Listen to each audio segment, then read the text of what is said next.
Esse garoto foi jogado do topo de um prédio e a vida nunca foi fácil. Ele conheceu Florchan e acabou renascendo como Attila. Num mundo onde magos mandam em tudo, Attila não tinha nenhuma gota de magia.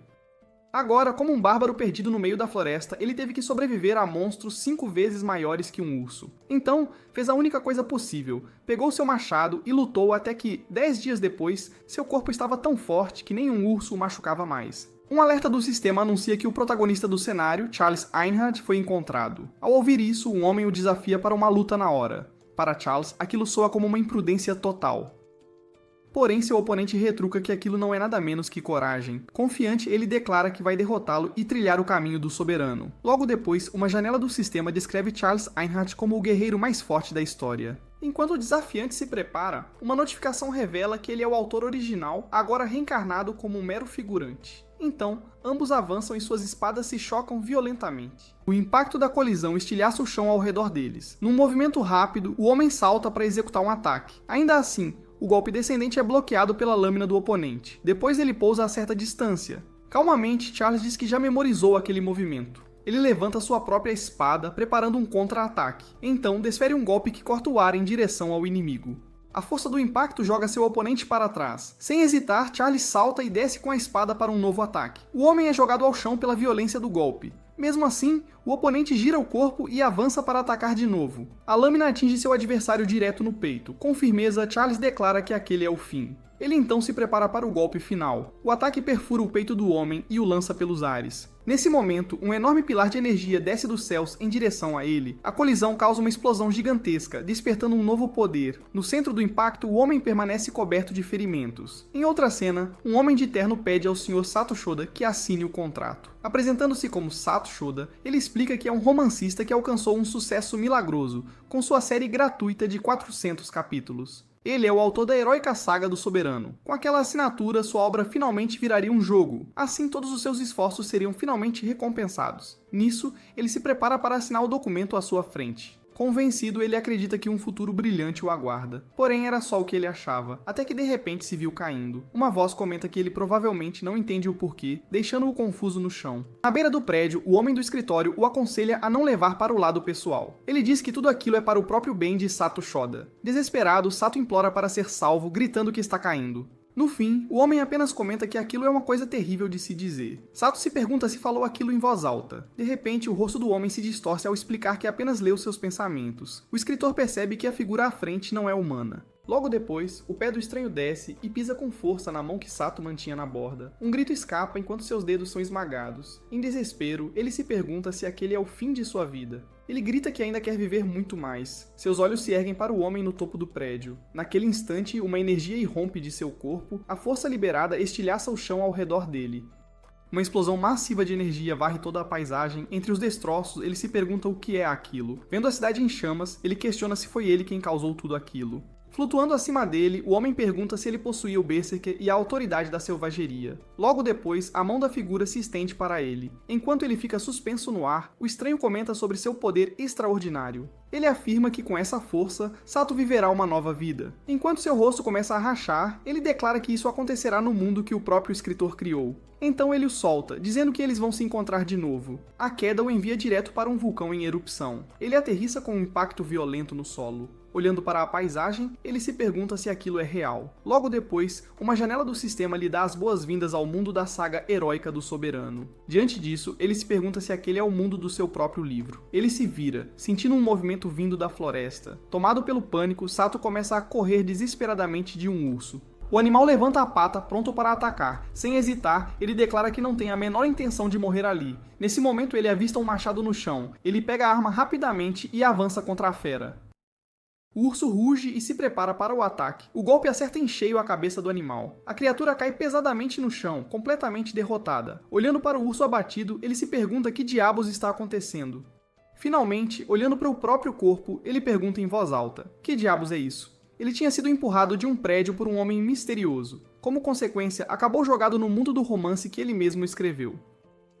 Além disso, seu corpo tinha evoluído para um nível claramente sobre-humano. Nesse momento, ele começa a notar seus bíceps perfeitamente treinados. Ele também observa seu peito mais robusto e o abdômen totalmente definido. Ele questiona os músculos saltados por todo o corpo. Ainda assim, não foi só isso que mudou. Seus sentidos estavam mais aguçados do que nunca. Por um momento, ele fareja o ar ao redor. Ele reconhece o mesmo cheiro de fera de antes. Porém, ele percebe que desta vez há mais de um. Dada a situação, ele decide que o melhor é dar o fora dali. De repente, um grito vindo da floresta chama sua atenção. Ao se aproximar, ele vê vários corpos espalhados pelo chão entre as árvores. Uma mulher analisa a cena, percebendo que todos os seus companheiros estão mortos enquanto 4 ursos rondam a área. Logo depois, as feras a avistam escondida atrás de uma árvore. Ela pisa acidentalmente em um galho que quebra sob seu pé. Um dos ursos vira a cabeça na direção dela e ela encara de volta. Então, uma das criaturas avança para atacá-la. A mulher se prepara para o impacto, segurando seus machados com força. Mesmo assim, ela aceita que pode morrer ali, dizendo que não quer aquele fim. Nesse instante, Sato aparece de repente e desfere um soco. Seu punho esmaga o rosto do urso com força total. Surpreso com sua própria força insana, ele olha para a mão e pergunta se ela está bem. A mulher, ainda atordoada, pergunta se ele é o Attila. Confuso, ele encara a figura ajoelhada à sua frente e repete o nome Attila. Ela comenta que diziam que Attila estava morto, mas logo o avisa para olhar para trás. Os 3 ursos restantes estão avançando contra ele. Ao se virar para enfrentá-los, ele questiona a quantidade de inimigos. Desesperada, ela grita que ele não pode lutar contra todos. Com um leve sorriso, ele apenas pergunta se ele realmente não pode. As feras rugem enquanto avançam. Isso o faz querer descobrir se é verdade, então ele se prepara para o combate. Correndo, ele ataca uma das criaturas. Um soco acerta o primeiro urso enquanto ele começa a contar. Sem parar, ele salta em direção à segunda fera.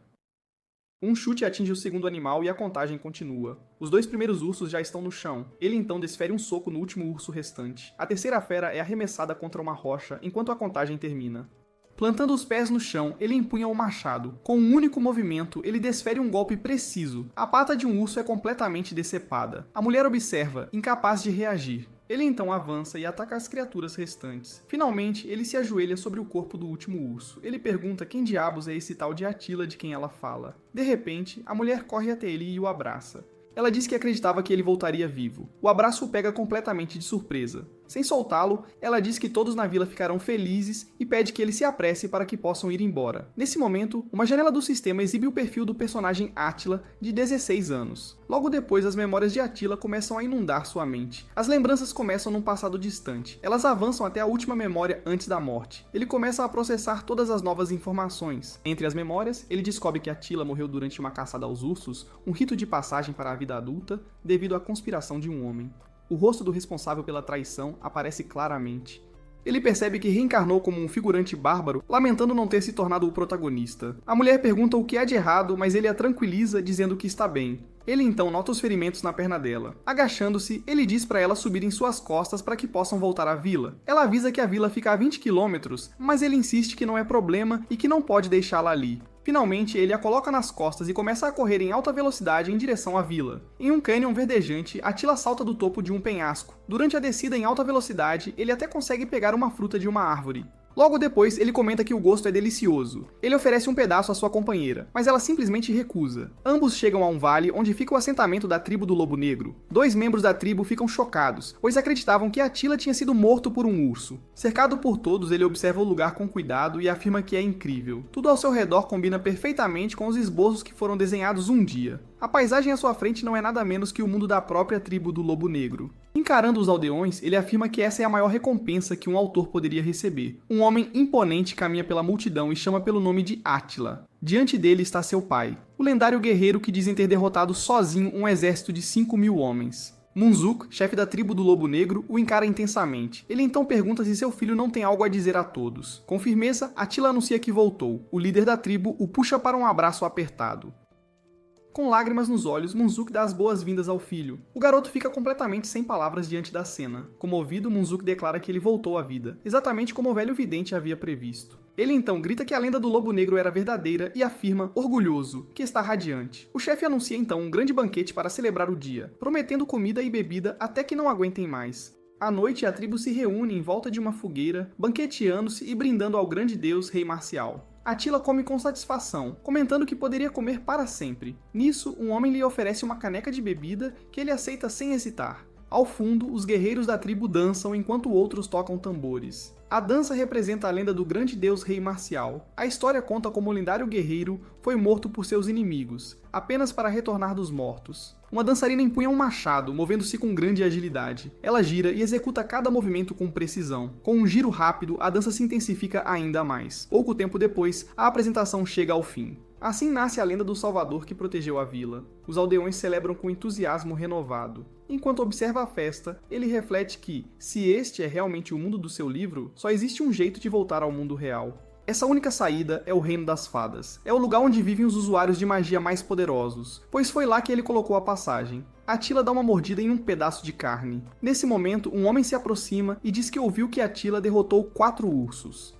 Bleda, um guerreiro da tribo do Lobo Negro, o elogia pelo feito impressionante. Ele então informa que ele agora faz parte do grupo de guerreiros de elite. Para alguém da tribo do Lobo Negro, essa é a maior honra possível, e também um requisito para se tornar chefe. Por esse motivo, Bleda o convida para um brinde. Junto com o brinde, uma intensa disputa de poder começa silenciosamente. Attila para a caneca no ar ao sentir um cheiro estranho. Notando isso, Bleda pergunta o que há de errado e por que ele não está bebendo. Direto ao ponto, Attila diz que é melhor parar de falar e apenas lutar. Bleda responde que faz tempo e comenta com deboche que ele aprendeu a dizer coisas interessantes. Ele o avisa para não ficar convencido, pois ele ainda não sabe quais truques foram usados. Bleda então comenta que a festa só começou e que a noite deve ser aproveitada ao máximo. Attila pede que ele espere, mas o guerreiro simplesmente se despede e vai embora com seus homens. Perto da fogueira, um coelho está sendo preparado para a refeição. Um garoto se aproxima e diz ao chefe Munzuki que foi ele quem caçou o animal. O líder sorri e diz que o garoto se tornará um grande guerreiro. Ele é completamente diferente de seu irmão mais novo, Bleda. Sem nunca ter tido um pai, o jovem não sabe como agir nessa situação. Se ele tivesse crescido com imagina que teria falado e recebido elogios exatamente assim. De repente, Munzuki o chama para mais perto. Ele então afirma que tem algo para lhe dar. O chefe lhes oferece a marca do guerreiro de elite, concedida apenas àqueles que derrotaram 3 ou mais ursos em uma única caçada. Munzuki pergunta se ele está sem palavras e comenta que é uma honra pela qual qualquer guerreiro daria a vida. Ele então o apressa para colocar a marca. Attila tenta amarrar a faixa, mas percebe que nunca fez isso antes. Desajeitado, ele fica ali com a faixa amarrada de um jeito estranho. Munzuki pergunta o que há de errado e ele explica que machucou um pouco a mão e não consegue ajustar direito. Ao ouvir isso, o chefe se oferece para amarrar para ele. Enquanto ajusta a faixa, ele comenta que aquilo o lembra do dia em que se conheceram. O nó fica perfeitamente ajustado em sua cintura. Munzuki se levanta e diz que Attila cresceu muito e trabalhou duro para chegar ali. O jovem apenas agradece. O chefe então coloca a mão em sua cabeça, bagunçando seu cabelo levemente. Ele diz que deveria demonstrar mais alegria, mas Attila responde que se sente envergonhado. Munzuki grita que não há motivo para vergonha, já que se tornar um guerreiro de elite aos 16 anos é algo inédito. Os outros membros da tribo começam a incentivá-lo a comemorar. Attila sorri com todo o reconhecimento. Munzuki levanta sua caneca e propõe um brinde aos orgulhosos guerreiros do Lobo Negro. Todos os homens da tribo levantam suas canecas em celebração. O jovem brinda junto com eles, pensando que essa vida talvez não seja tão ruim assim. De repente, a caneca de um homem voa de sua mão enquanto ele solta um grito. Attila grita desesperadamente pelo pai. Naquele instante, o chefe da tribo é revelado completamente transformado. Ele se pergunta se a bebida estava envenenada, mas o saquê de Munzuki não tem cheiro estranho. O jovem segura o pai e o chama repetidamente, mas a única resposta é um rugido feroz. Munzuki continua a rugir, completamente fora de controle. Uma análise revela que ele está sob o efeito de uma fúria incontrolável. O chefe da tribo começa a atacar seu próprio povo. Nesse momento, Attila percebe que o alvo de Bleda não era apenas Munzuki. Os aldeões correm e gritam desesperadamente por ajuda. O objetivo real era matar todos que admiravam o chefe da tribo. Attila declara que é imperdoável usar as próprias mãos de Munzuki para ferir as pessoas que ele mais valoriza. Munzuki avança selvagemente. O jovem o confronta, implorando para que ele acorde. Enquanto tenta pará-lo, ele é atingido por um soco extremamente poderoso. Ele cai no chão, percebendo que é inútil continuar tentando. Seu pai não consegue ouvi-lo. Mesmo assim, Attila se levanta dizendo que aquilo não pode ser real. Munzuki ruge enquanto sua transformação se completa. Ele então ataca com um soco devastador. O golpe atinge o chão, fazendo-o voar com a força do impacto. Attila percebe que não pode pará-lo com seu poder atual. Enquanto os rugidos ecoam, os aldeões fogem em pânico. Um garoto corre até sua mãe, que cai no chão. Ele a sacode, implorando para que ela se levante. A mulher diz ao filho para seguir em frente. Munzuki se move em direção aos dois. Ela grita para ele correr o mais rápido que puder. O garoto então pega um machado no chão. Virando-se, ele declara que protegerá sua mãe. O chefe da tribo se prepara para golpear a criança. Naquele instante, Attila aparece na frente deles, bloqueando o golpe com o próprio braço. Ele elogia a coragem do garoto e o menino o chama de irmão. Ele então grita para os outros cuidarem deles. Os homens da tribo levam a mãe e o filho para longe do perigo. Atila se vira e consegue segurar outro soco de Munzuki. Nesse momento, ele percebe que apenas pará-lo foi um pensamento ingênuo. O chefe da tribo prepara outro ataque. Ele avança em alta velocidade, raspando o rosto de Atila. O golpe corta sua orelha. Munzuki desfere outro ataque brutal. O soco acerta em cheio a lateral do jovem. Atila cospe sangue e entende que não há mais motivos para hesitar. Ele agarra o braço do pai, sabendo que só existe uma opção. O jovem se prepara e decide lutar. Os dois se encaram, prontos para o confronto. Munzuki avança e Atila responde com um golpe direto. Um soco poderoso atinge o rosto de Atila. Em resposta, ele revida com um ataque no queixo do chefe, que também acerta. Um gancho cruel faz a cabeça dele ir para trás. Ainda assim, Atila avança com uma rápida sequência de socos. Os golpes atingem o peito de Munzuki, mas não surtem efeito. Ele percebe que não será o suficiente para derrubá-lo. Munzuki se prepara para atacar de novo. Um momento depois, os dois trocam uma rápida série de golpes. Atila é jogado violentamente ao chão. Os membros da tribo assistem a cena completamente chocados. Cuspindo sangue, ele tenta se levantar. Empurrando-se do chão, ele luta para recuperar o fôlego. Um guerreiro do Lobo Negro é alguém que arrisca a própria vida para proteger o que lhe é precioso. E era exatamente isso que Munzuki sempre defendeu. Atila lembra que seu pai teria protegido os aldeões, mesmo ao custo da própria vida. Com esse pensamento, ele se levanta e ativa a habilidade de força heróica. O jovem avança contra Munzuki. Uma cabeçada poderosa atinge o chefe diretamente no peito. O impacto faz um dos dentes de Munzuki voar. O corpo do chefe da tribo é jogado para trás pela força do ataque. O dente cai e fica cravado no chão. Exausto, Atila cambaleia para trás. Momentos depois, ele cai no chão, perguntando-se se aquele é o fim. Munzuki permanece de pé enquanto a transformação começa a desaparecer. Do chão, Atila o observa completamente surpreso. Munzuki encara as próprias mãos e pergunta o que está acontecendo. Atila permanece no chão, perguntando-se se seu pai recuperou a consciência. Uma tela do sistema confirma que Munzuki saiu do estado de fúria. Vendo isso, ele percebe que seu pai realmente voltou ao normal. Seu olhar então se fixa em um objeto caído à sua frente. Era a agulha que tinha sido lançada antes. Munzuki corre até ele e pergunta se ele está bem. Atila responde que consegue aguentar por enquanto. De repente, o chefe da tribo dispara em outra direção. Bleda e seus homens estão fugindo a cavalo pela floresta. A agulha da fúria criada pela bruxa não deveria ser removida por uma simples cabeçada.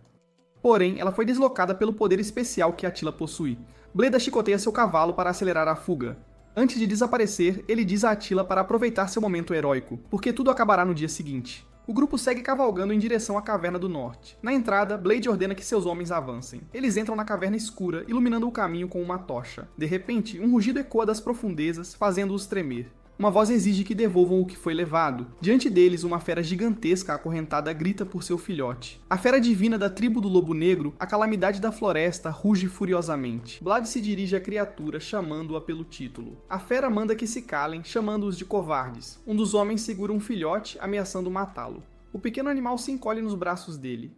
A mãe implora que parem. Blade ordena que a criatura vá e destrua a tribo do Lobo Negro. A calamidade da floresta ruge em resposta. Atila acorda em uma cama e senta-se, segurando a cabeça. Com o corpo enfaixado, ele se pergunta se desmaiou. Ao lado, Munzuki também está deitado e o cumprimenta, fazendo-o virar-se surpreso. O jovem pergunta se seu pai está bem. Munzuki responde que seu corpo ainda não obedece, mas pede que não se preocupe. Deitado, o chefe diz que ouviu tudo e sente muito. Atila retruca que a culpa não é dele, mas daquele bastardo do Blade.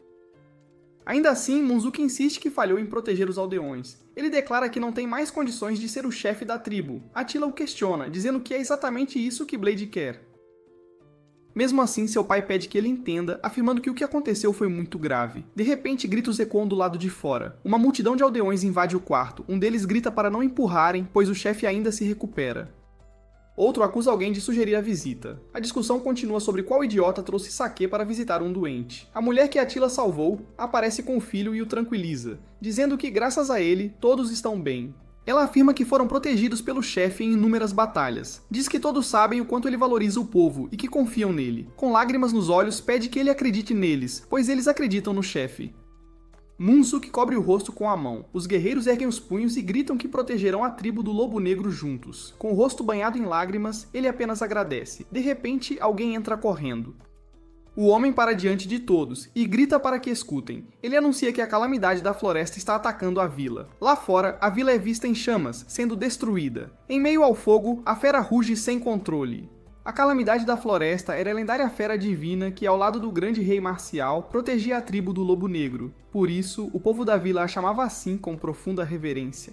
De repente, um homem entra correndo e pede a atenção de todos. Ele anuncia que a calamidade da floresta está atacando a vila. Munzuk senta-se na cama, confuso, e questiona o que acabou de ouvir. Atila fica ao lado da cama e diz que irá, mas seu pai o impede. Ele avisa que é imprudente, pois um humano não é páreo para uma fera divina. Mesmo assim, o jovem pega um machado e diz que vai pegá-lo emprestado. Com a arma na mão, ele promete devolvê-la. Antes de sair, pede que o esperem. Lá fora, o rugido da criatura ecoa ameaçadoramente. Um dos homens aponta para a fera e Atila se vira para enfrentá-la. Ao ver a cena, ele comenta sobre o tamanho imenso da criatura. Nesse momento, Bleda e seus homens aparecem, dizendo que ele está atrasado. Pergunta se Atila achou mesmo que esperariam todos se recuperarem. O jovem grita o nome de Bleda. Em resposta, ele diz que Atila é ingênuo, igual ao pai. Preparando o machado, o jovem o desafia para lutar em vez de apenas falar. Bleda elogia sua bravura, dizendo ser digna da reencarnação do grande rei marcial. No entanto, revela que não será o oponente e levanta a mão para dar uma ordem. A pata da criatura atinge o chão violentamente. Atila bloqueia o golpe com o machado. A calamidade da floresta aparece atrás de Bleda, aguardando ordens. Confuso, o jovem questiona como uma fera divina pode obedecer às ordens dele. Bleda explica que fazer um inimigo se ajoelhar é simples. Segundo ele, basta tirar o que é mais precioso, enquanto segura o filhote. A lendária fera divina foi reduzida desse estado após seu filhote ser capturado, pois o que deveria ser protegido torna-se uma fraqueza. Atila pergunta se ele terminou suas últimas palavras. Bleda retruca, perguntando se essas são as palavras finais do jovem. Ele aponta e ordena que a calamidade da floresta ataque. Atila se prepara para o combate. A criatura avança e ataca com a pata. Ele defende o golpe usando o cabo do machado. Nesse instante percebe que a situação é péssima. Ele entende que se levar um golpe direto, será esmagado. A fera ataca novamente, e Atila é jogado para trás pelo impacto. Ainda assim, ele consegue pousar, embora seja arrastado pela força do ataque. O jovem nota a velocidade daquele corpo maciço, duro como rocha e impenetrável a lâminas comuns. Enquanto a criatura se aproxima, ele pensa no que fazer. Lembra que, embora não possa cortar uma rocha, pode encravar algo nela. Se a lâmina não corta, a solução é cravá-la. Com isso em mente, ele prepara um machado e se posiciona. Então, usa o segundo machado para golpear o primeiro com toda a força. O impacto enterra a lâmina profundamente no corpo da criatura. A fera divina reage ao golpe que atinge seu ombro. Atila se prepara para atacar de novo. A criatura o encara fixamente. Ele desfere um golpe direto na pata da fera. Logo depois, gira o corpo para ganhar impulso. Então, salta no ar para um ataque poderoso. O machado atinge o ombro da criatura com força total. A lâmina corta profundamente o couro da fera. Um dos homens percebe que ele está usando um machado para enterrar o outro. Após múltiplos golpes no braço, a criatura finalmente desaba. A calamidade da floresta se aproxima do filhote, que está caído no chão. Bleda o chama de urso inútil. Então, ordena que seus homens disparem as flechas. Os arqueiros puxam os arcos e miram. Uma chuva de flechas voa em direção a Atila. Ele se prepara para desviar dos projéteis. Com o machado, ele rebate todas as flechas que vêm em sua direção. Um dos homens o chama de monstro. Com a cabeça decepada, o mesmo homem grita para seus companheiros fugirem. Atila avança contra os homens de Bleda, atacando-os sem hesitar. Logo depois, desfere o golpe final no último oponente. E assim ele derrota todos os homens de Bleda usando apenas seus machados. Ele se vira para Bleda e o desafia para uma luta entre os dois. Finalmente, Bleda aceita o desafio e o chama para a batalha. Bleda salta em direção a Atila, iniciando o ataque. Alguns homens comentam que os dois estão apenas se encarando sem nem se mover. Porém, um deles corrige, afirmando que a batalha pode ter começado sem que percebessem. Assim começa o confronto que decidirá o destino da tribo do Lobo Negro. Atila permanece firme em sua postura de luta. Do outro lado, Bleda também fica imóvel, segurando seu machado com firmeza.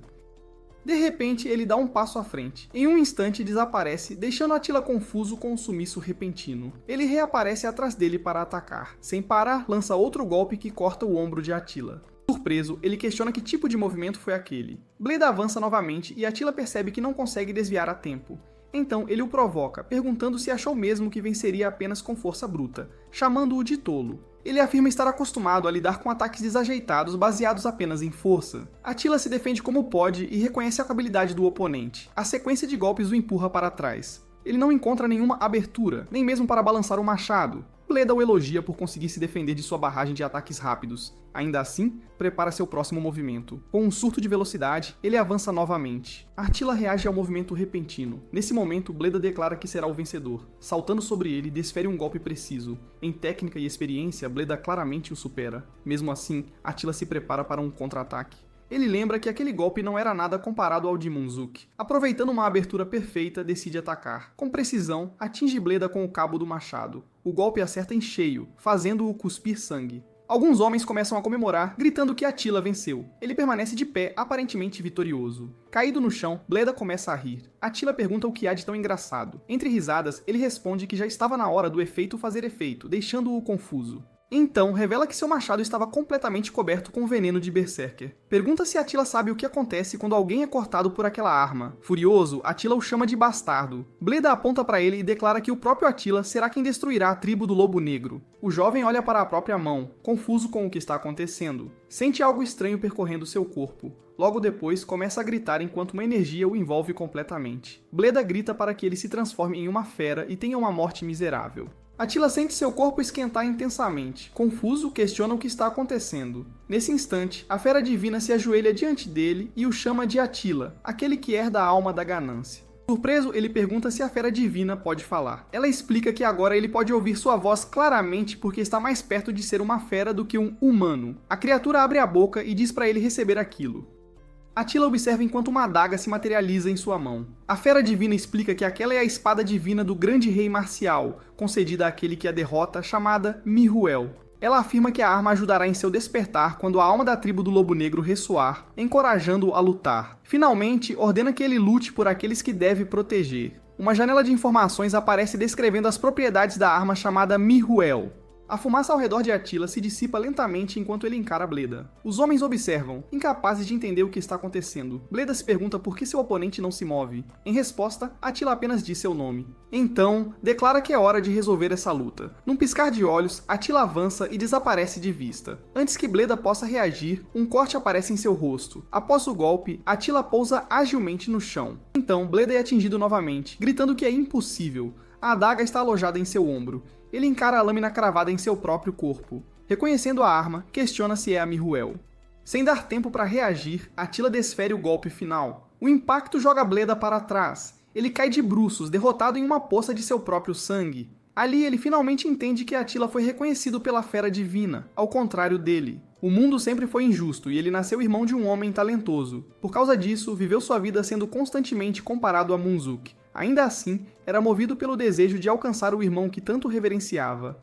Ele queria dominar a loucura que o fazia cuspir sangue. No entanto, durante uma batalha, tudo tomou um rumo diferente. Munzuk, o guerreiro mais forte dos Lobos Negros, estava dizimando inimigos sem parar.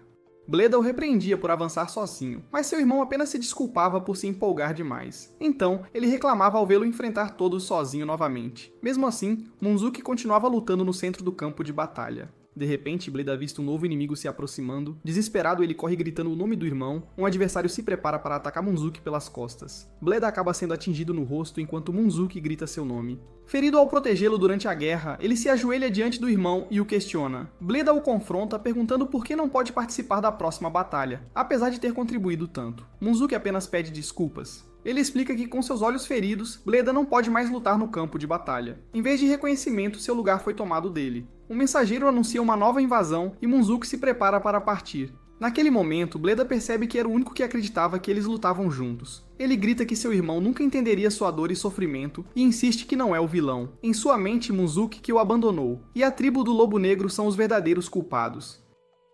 Movido por isso, ele se levanta e jura destruir tudo. Ele avança gritando para que ninguém fique em seu caminho. Attila o encara e ordena que pare de dizer o que bem entende. Exige que Bleda assuma a responsabilidade por suas próprias ações. Preparando-se para avançar, Attila declara que não deixará alguém como ele sair impune. Finalmente, afirma que não deixará Bleda ferir sua família ou seus companheiros novamente. Então, salta em direção a ele, gritando que não deixará que machuque ninguém. Os dois se encaram enquanto avançam um contra o outro. Bleda e Attila colidem no ar em um confronto poderoso. Attila desfere o golpe final, atingindo-o em cheio. Nesse instante, ele reconhece que, no fundo, tudo aquilo tinha sido uma forma de bondade para com ele. Ainda assim, seu único desejo era que seu irmão tivesse dito que eles lutavam juntos. Bleda relembra os tempos em que lutavam lado a lado, exatamente como antes. Os homens que observavam à distância perceberam que a luta havia chegado ao fim. A batalha termina com a morte de Bleda, e a paz retorna à vila. Depois ele decide partir, determinado a alcançar o reino das fadas. Attila se despede, afirmando que está indo embora agora. Um dos homens questiona sua decisão, enquanto o outro lamenta que estariam seguros para sempre se ele se tornasse o próximo chefe. Munzuki, no entanto, afirma que, infelizmente, Attila não pode assumir esse papel. Os aldeões protestam, dizendo que isso não é verdade e que ele faria um excelente trabalho. Munzuki então diz que mostrará o porquê. Confusos, os homens observam enquanto ele prepara sua arma. De repente, Munzuki ataca com seu machado. Surpreso com o ataque inesperado, Attila reage rapidamente. Ele consegue bloquear o golpe do próprio pai. Confuso, pergunta o que ele está fazendo. Munzuki o elogia, dizendo que sua defesa foi esplêndida. Ainda assim, aponta que sua postura é fraca e cheia de aberturas. Attila permanece em silêncio, sem entender a situação. Munzuki afirma que ele claramente possui um poder especial. Então, diz que a espada confiada a ele é a prova de que um grande destino o aguarda. Munzuki explica que as almas das pessoas são testadas quando enfrentam o desespero, e que Bleda perdeu a luz em sua própria alma. Por isso, aconselha-o a temperar sua mente, técnica, corpo e alma como aço forjado 100 vezes. Finalmente, instrui-o a nunca perder a luz de sua alma, não importa o que aconteça. Attila chama pelo pai e concorda com suas palavras. Munzuki então pede que seu filho retorne imediatamente.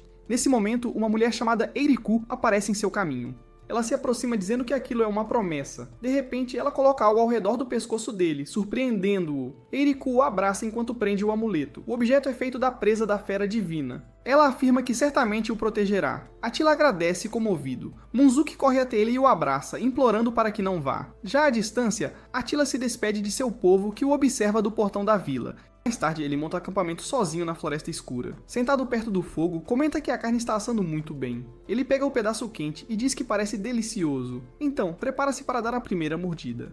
No entanto, ele para ao ouvir um som vindo da floresta. Ele se vira e encara a escuridão entre as árvores. Attila então pergunta até quando vão continuar o seguindo. Nesse momento, o pequeno filhote da fera divina emerge da escuridão. Attila se vira para a escuridão e pergunta há quanto tempo o estão seguindo. O pequeno filhote da fera divina aparece timidamente de trás de uma árvore. Calmamente, ele apenas pede que a criatura vá para casa. O filhote senta-se no chão enquanto Attila o observa em silêncio. Então, ele explica que não pode levá-lo consigo e pede que seja um bom garoto e volte para seu ninho. Nesse momento, o estômago da pequena criatura ronca e seus olhos se voltam para a carne em sua mão.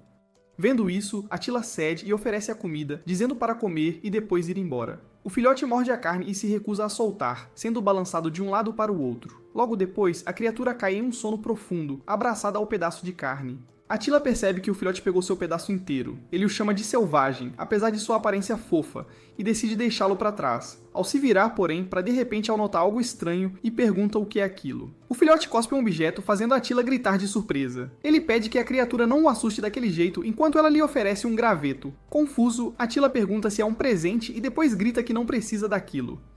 Mesmo assim, o pequeno filhote se aninha em seu colo, fazendo-o se perguntar por que é tão apegado. Ele então se pergunta se a criatura sente o cheiro da mãe nele. Era o mesmo filhote que Bleda havia usado como refém. A fera divina lutou com a própria vida para protegê-lo. Por isso, Attila não queria levá-lo em uma jornada tão perigosa. Ele encara o filhote dormindo em seu colo e considera a situação um grande problema. De repente, a pequena criatura se deita ao lado da espada. Naquele momento, ele lembra que o filhote também é uma fera guardiã, ligada à proteção da arma. O sol nasce, anunciando um novo dia. A pequena criatura senta-se e olha ao redor. Então percebe que Attila não está mais lá. Assustado, ele corre na direção em que ele foi. Após alguns passos, para de repente, parecendo perdido. Logo depois, o filhote começa a chorar. Attila aparece segurando a espada e pergunta se era aquilo que ele estava procurando. Ele explica que não pode dar a espada ao filhote, mas em vez disso, rasga um pedaço de sua própria bandagem. Então, amarra o pano ao redor do pescoço do filhote. Attila diz que é um presente. Então, vira-se para partir e o chama para vir com ele. Antes de sair, avisa que o deixará para trás se não o seguir. O filhote corre e se esfrega em sua perna. Logo depois, começa a segui-lo alegremente pela trilha. Attila avisa que a próxima refeição só será quando chegarem à próxima vila. Então, ele o incentiva a correr. Os dois viajam juntos por uma trilha na montanha. De longe, uma mulher observa a jornada deles através de um orbe e comenta que a cena é interessante. Ela o descreve como um guerreiro selvagem e resiliente, capaz de quebrar uma agulha mágica de veneno. A bruxa Batri. Elizabeth se pergunta onde alguém tão excepcional esteve se escondendo. Finalmente declara que agora está bastante interessada nele. Attila anuncia que chegaram. Diante dele está a primeira cidade de sua jornada. Eles entram em uma taverna onde a pequena criatura começa a comer imediatamente, empoleirada em um banco. Attila avisa para não comer aquilo, sua voz cheia de preocupação. Nesse momento, o dono da taverna traz um prato especial enorme, pedindo desculpas pela demora. Uma grande porção de pães cozidos no vapor é colocada na mesa. Attila pega um pão, dá uma mordida e pergunta ao homem se ele conhece o reino das fadas. O dono da taverna responde que nunca ouviu falar, e Attila diz que já esperava por isso. O Santuário das Fadas é uma ilha flutuante, à deriva no mar do norte do continente de Curiel-Shirudra. Ele toma um gole e comenta que era algo que ele só escreveu em seu romance. Então, comenta que deveria ter detalhado melhor. O dono da taverna se surpreende por ele já ter terminado sua comida. Attila sabe que, para chegar ao Mar do Norte, deve passar por um lugar específico. Terras cheias de monstros como gigantes e dragões o aguardam em seu caminho. Além disso, ele terá que enfrentar criaturas sinistras que vivem além daquelas regiões. Pensando nisso, ele leva a mão à cabeça, reclamando de uma dor repentina. Em outra mesa, um homem repete a pergunta sobre o reino das fadas. Logo depois, ele e seus amigos começam a rir quando um deles pergunta a idade de Attila. Um dos homens se levanta e grita que não existe esse tal reino das fadas. Em tom de deboche, ele manda Attila parar de sonhar e encarar a realidade. Attila responde friamente que isso não é da conta dele. Ele então se levanta e ordena que o homem saia imediatamente. O bêbado o ameaça, dizendo que se ele não se apressar, vai transformar a criaturinha em um ensopado. Em resposta, a criatura morde o dedo dele com força. Attila apenas diz para não se preocuparem, pois ele é só um bêbado qualquer. De repente, outro homem chuta a mesa, fazendo o bêbado voar longe. Attila e o dono da taverna voltam o olhar para o recém-chegado. Otto, líder dos mercenários Kiri, comenta que a bebida perde o gosto quando certas pessoas estão por perto. O dono da taverna parece aterrorizado com a presença dele. Ele avisa a Attila que seria melhor ir embora logo. Confuso, Attila se pergunta por que aquele cavaleiro é tão grosseiro. Então, o taverneiro revela que ele é Otto, conhecido como a Lâmina Ogra. Attila sorri ao saber que ele é um fora da lei que já foi cavaleiro. Otto responde secamente que não deve explicações a ninguém. Nesse momento, os homens que estavam com o bêbado correm para atacar Attila. Seu olhar se fixa nos oponentes que se aproximam. Num piscar de olhos, todos são jogados ao chão ao redor dele. Otto fica chocado com o que acabou de acontecer. Vendo seus companheiros derrotados, ele pergunta quem é Attila. Com um sorriso, Attila responde que ele é o autor original. Ele então rasga a própria camisa e diz que agora é a vez dele. Otto entra em pânico e pede que ele espere um momento. Os homens se ajoelham no chão e começam a pedir desculpas. Attila recua, afirmando que foi tudo apenas legítima defesa. Tentando se justificar, ele diz que não teve escolha, já que foi atacado primeiro. Nesse instante, o taverneiro agarra suas mãos e o agradece, deixando-o confuso. Attila pega um cartaz de procurado e pergunta se aqueles homens são criminosos. O taverneiro confirma, explicando que o Lorde emitiu um mandado contra eles e que toda a cidade sofria com suas ações. Ele então se pergunta por que a ordem exigia que fossem capturados vivos. O homem especula que talvez o objetivo fosse recrutá-los para a guerra. Ele menciona ouvir rumores de um conflito iminente e que o exército local tem menos soldados que o lado oposto. Por esse motivo, o Barão Bertrand está reunindo qualquer um disponível como força militar, até criminosos. Attila sorri ao ouvir isso e diz que são boas notícias. Pouco tempo depois, eles chegam à mansão do Lorde local. Dentro do salão, um homem pergunta se Attila foi quem capturou os bandidos em troca de um cavalo de guerra. O nobre que os recebe se apresenta como Lord Bertrand. Ajoelhando-se, o jovem confirma que é verdade. Ele acrescenta que também veio receber a recompensa em dinheiro pela captura do grupo. Lord Bertrand o repreende por falar como se uma guerra estivesse prestes a estourar em Gascogne. Attila, porém, responde calmamente que está apenas se preparando para a guerra. Nisso, o Lorde exige saber onde ele ouviu tal informação. Attila revela que ouviu rumores sobre a falta de soldados e conclui que todos estão sendo reunidos para um confronto contra os Akites no leste. Ele então afirma que essa é a razão de não haver bandidos ou patrulha na vila. O nobre fica momentaneamente sem palavras com a dedução. Attila continua dizendo que o Lorde queria capturá-los vivos porque acreditava que seriam úteis no campo de batalha.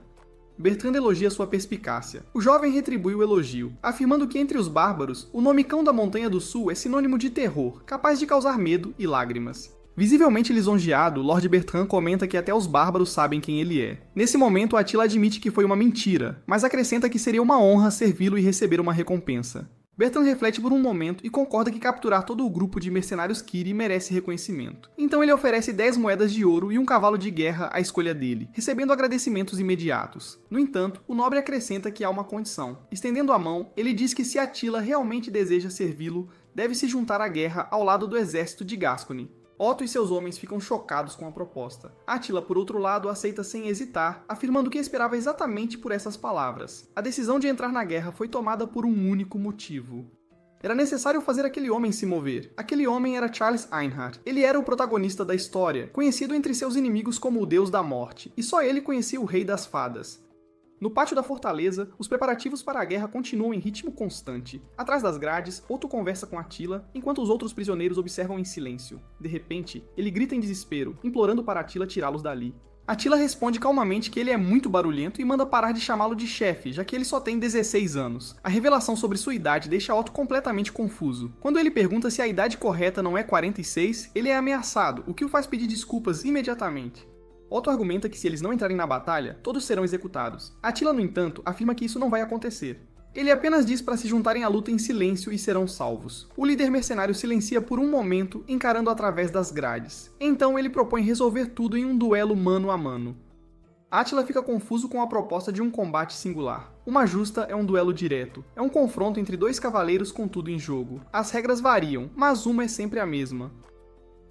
O mais forte vence, não importa o status. O vencedor leva tudo, enquanto o perdedor perde até as calças. Otto revela que já foi cavaleiro, e embora não vença na força bruta, teria chance a cavalo com uma lança.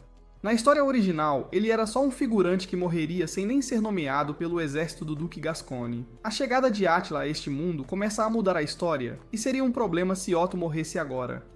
Então, para arrastar o grupo mercenário Kiri para a guerra, Attila decide aceitar a proposta. Ele declara que, se vencer, todos se juntarão à guerra. Se Otto vencer, ele os libertará conforme os termos com Bertrand. Com um sorriso calmo, Attila aceita o desafio. Os mercenários gritam para o capitão que estão colocando suas vidas em suas mãos. Otto encara a situação seriamente, enquanto Attila permanece tranquilo. 10 dias depois, no dia da justa, os dois cavaleiros tomam suas posições na arena. Um arauto dá as boas-vindas aos lords, damas e convidados presentes. A multidão nas arquibancadas celebra o início do evento. Lord Bertrand observa tudo atentamente de sua posição. O arauto anuncia que a batalha valerá tudo, e pede uma salva de palmas. Ele explica que todos conhecem as regras enquanto os cavaleiros preparam suas lanças. Eles devem avançar furiosamente um contra o outro. Os dois se encaram de lados opostos da arena. A única regra é atacar apenas com as lanças. Quem derrubar o oponente do cavalo será o vencedor. Para esses cavaleiros orgulhosos, status social não vale nada. É uma luta onde só o forte vence e leva tudo. O arauto se vira para a multidão animada. Então, ele anuncia que o duelo vai começar.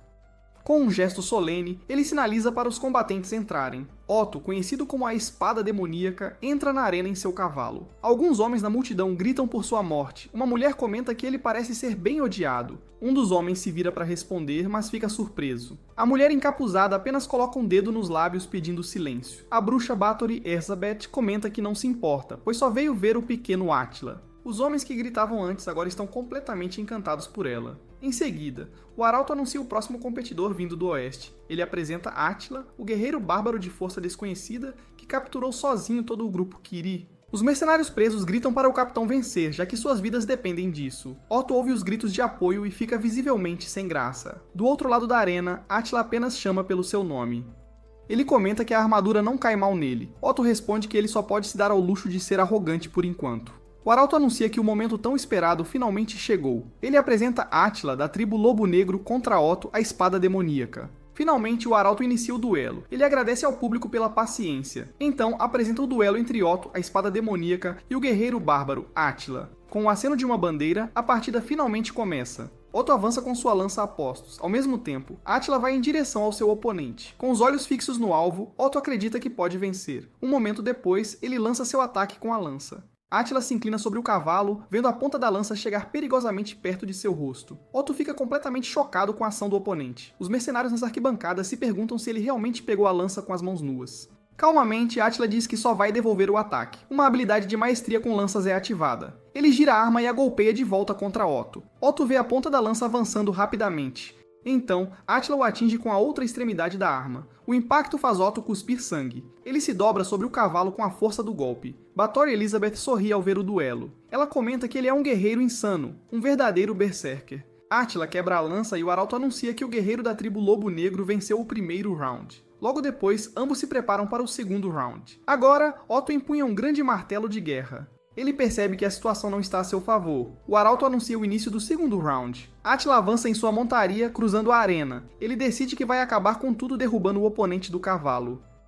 Com isso em mente, ele acelera em alta velocidade em direção a Otto. Seu oponente também cavalga para o confronto. Os mercenários gritam o nome do capitão. O martelo de guerra é arremessado girando pelo ar. Otto observa a arma se aproximar. Nesse momento, Bathory estala os dedos. Ela sorri levantando o dedo indicador. De repente, uma força irrompe do chão da arena. Attila e Otto são pegos de surpresa pela perturbação. O cavalo de Attila empina assustado, ele se vira e olha para as arquibancadas procurando a fonte do evento. Então, ele fixa seu olhar em Batory Elizabeth. Ela apenas o encara de volta sem dizer uma palavra. Os mercenários e a pequena criatura gritam que o cavalo está fora de controle. Otto acredita que foi salvo e vê sua chance. Átila joga fora o que restou da lança. Otto percebe que o golpe falhou, mas acredita que ainda pode tentar de novo. Nesse momento, Átila tem uma ideia inesperada. Ele simplesmente pula de seu cavalo em direção ao oponente. Otto fica completamente confuso com a ação. Átila aterrissa no cavalo inimigo, logo atrás dele.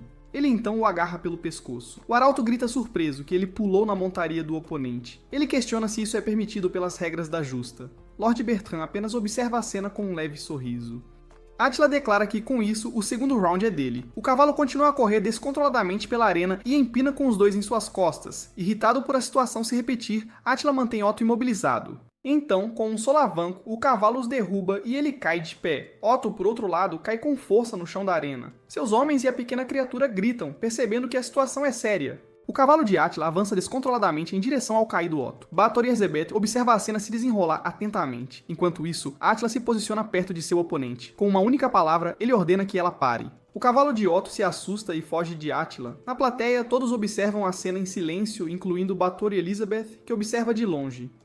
Átila crava sua grande espada no chão, ao lado dos restos da arma de seu oponente. Otto, a espada demoníaca, permanece ajoelhado diante dele. Então, Átila estende a mão e pergunta se este é o terceiro round. Otto o encara por um momento antes de responder. Ele aceita ajuda para levantar e diz que podem continuar. O Arauto da Justa anuncia que chegou a hora do round final e decisivo entre os dois cavaleiros. Batory Elizabeth comenta que ele notou seu pequeno truque, achando divertido. Diante da arena lotada, o Arauto agradece a todos pela paciência durante o pequeno incidente. Ele então anuncia que a partir deste momento a luta será a pé. Com os combatentes em posição, ele declara que não há regras e qualquer arma é permitida. Com um simples gesto de mão, o sinal para a batalha final é dado. Átila avança e ataca, mas Otto consegue desviar. Em resposta, ele desfere um golpe poderoso com sua arma. Otto avalia que os ataques de seu oponente são pesados, cada golpe carregando uma força massiva. Preparando-se, ele conclui que só precisa desviar do primeiro ataque. Átila então salta no ar para desferir um golpe decisivo. Otto desvia e a arma bate violentamente no chão. Vendo uma abertura, ele declara que a vitória é sua.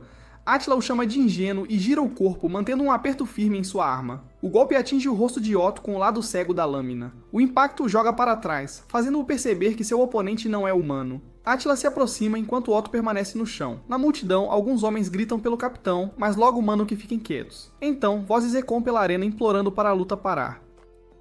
Otto cambaleia até ficar de pé, coberto de sangue e segurando sua espada quebrada. Um dos homens grita para ele parar, dizendo que isso já basta. Outro implora, dizendo que fará qualquer coisa para salvar sua vida até se juntar à guerra. Ele insiste que Otto não pode morrer em um lugar como este. Virando-se para seus camaradas, Otto comenta que mesmo com as mãos atadas, eles ainda falam demais. Ainda assim, ele admite que diria o mesmo na situação deles. A espada cai de sua mão e atinge o chão. Então o Arauto da Justa anuncia que Otto não pode mais continuar. Com uma bandeira branca erguida, ele declara Átila o vencedor. Otto perde a consciência e desaba para a frente. Átila o segura antes que ele atinja o chão. Ele diz que Otto não é mais apenas um ninguém. Ele então o reconhece como um guerreiro digno de respeito. A multidão entra em erupção em celebração enquanto Lord Bertrand observa atentamente ao lado de seus guardas. De longe, Batory observa tudo com um leve sorriso. A pequena criatura branca corre pelo chão da arena. Enquanto o sol se põe, os mercenários levantam Átila sobre seus ombros em celebração. Naquela noite é revelado que, a seu pedido, os mercenários se juntaram oficialmente ao exército de Bertrand. Em uma taverna, todos brindam ao novo começo do corpo mercenário Kiri. Otto grita que, hoje, tudo é por conta do chefe e todos devem comer e ser gratos. Um dos homens pede mais comida e o dono da taverna concorda prontamente. Átila, segurando a pequena criatura, comenta sobre como todos se recuperaram rápido. Otto declara que um verdadeiro espadachim aceita a derrota e mostra lealdade, mas ele está proibido de beber. Ele reclama que não tomou uma gota sequer desde que saiu da cela. Seus homens o seguram enquanto ele tenta alcançar uma caneca. 2 semanas depois, Átila está comendo um espetinho e nota que Otto se recuperou bem. O dono da taverna se aproxima para cumprimentá-lo e menciona que ouviu sobre a participação deles na guerra, dizendo que tem certeza de que farão grandes coisas. Átila pergunta onde ele ouviu isso. O homem responde que um dos mercenários mencionou e avisa que as bebidas estão acabando. Então, Átila ordena que ele não se mova. Confuso, o dono da taverna pergunta o que deu nele enquanto Átila se levanta da mesa. Ele afirma que este homem não é o verdadeiro dono do lugar. O dono da taverna questiona o que ele quer dizer com isso. Átila explica que ele não tem cheiro como um boneco. Ele então acrescenta que isso é estranho para alguém que estava cozinhando e servindo a todos. Finalmente, Átila pergunta quem ou o que ele realmente é.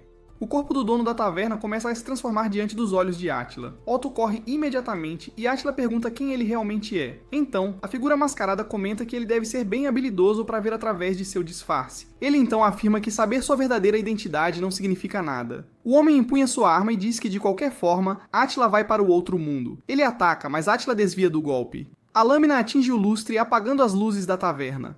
Átila permanece alerta na escuridão repentina. Otto grita que está tudo escuro, mas Átila manda ele se acalmar. Ele responde que não tem como ficar calmo no escuro com um assassino à solta. Nesse momento, o inimigo aparece atrás de Otto e tenta atacá-lo.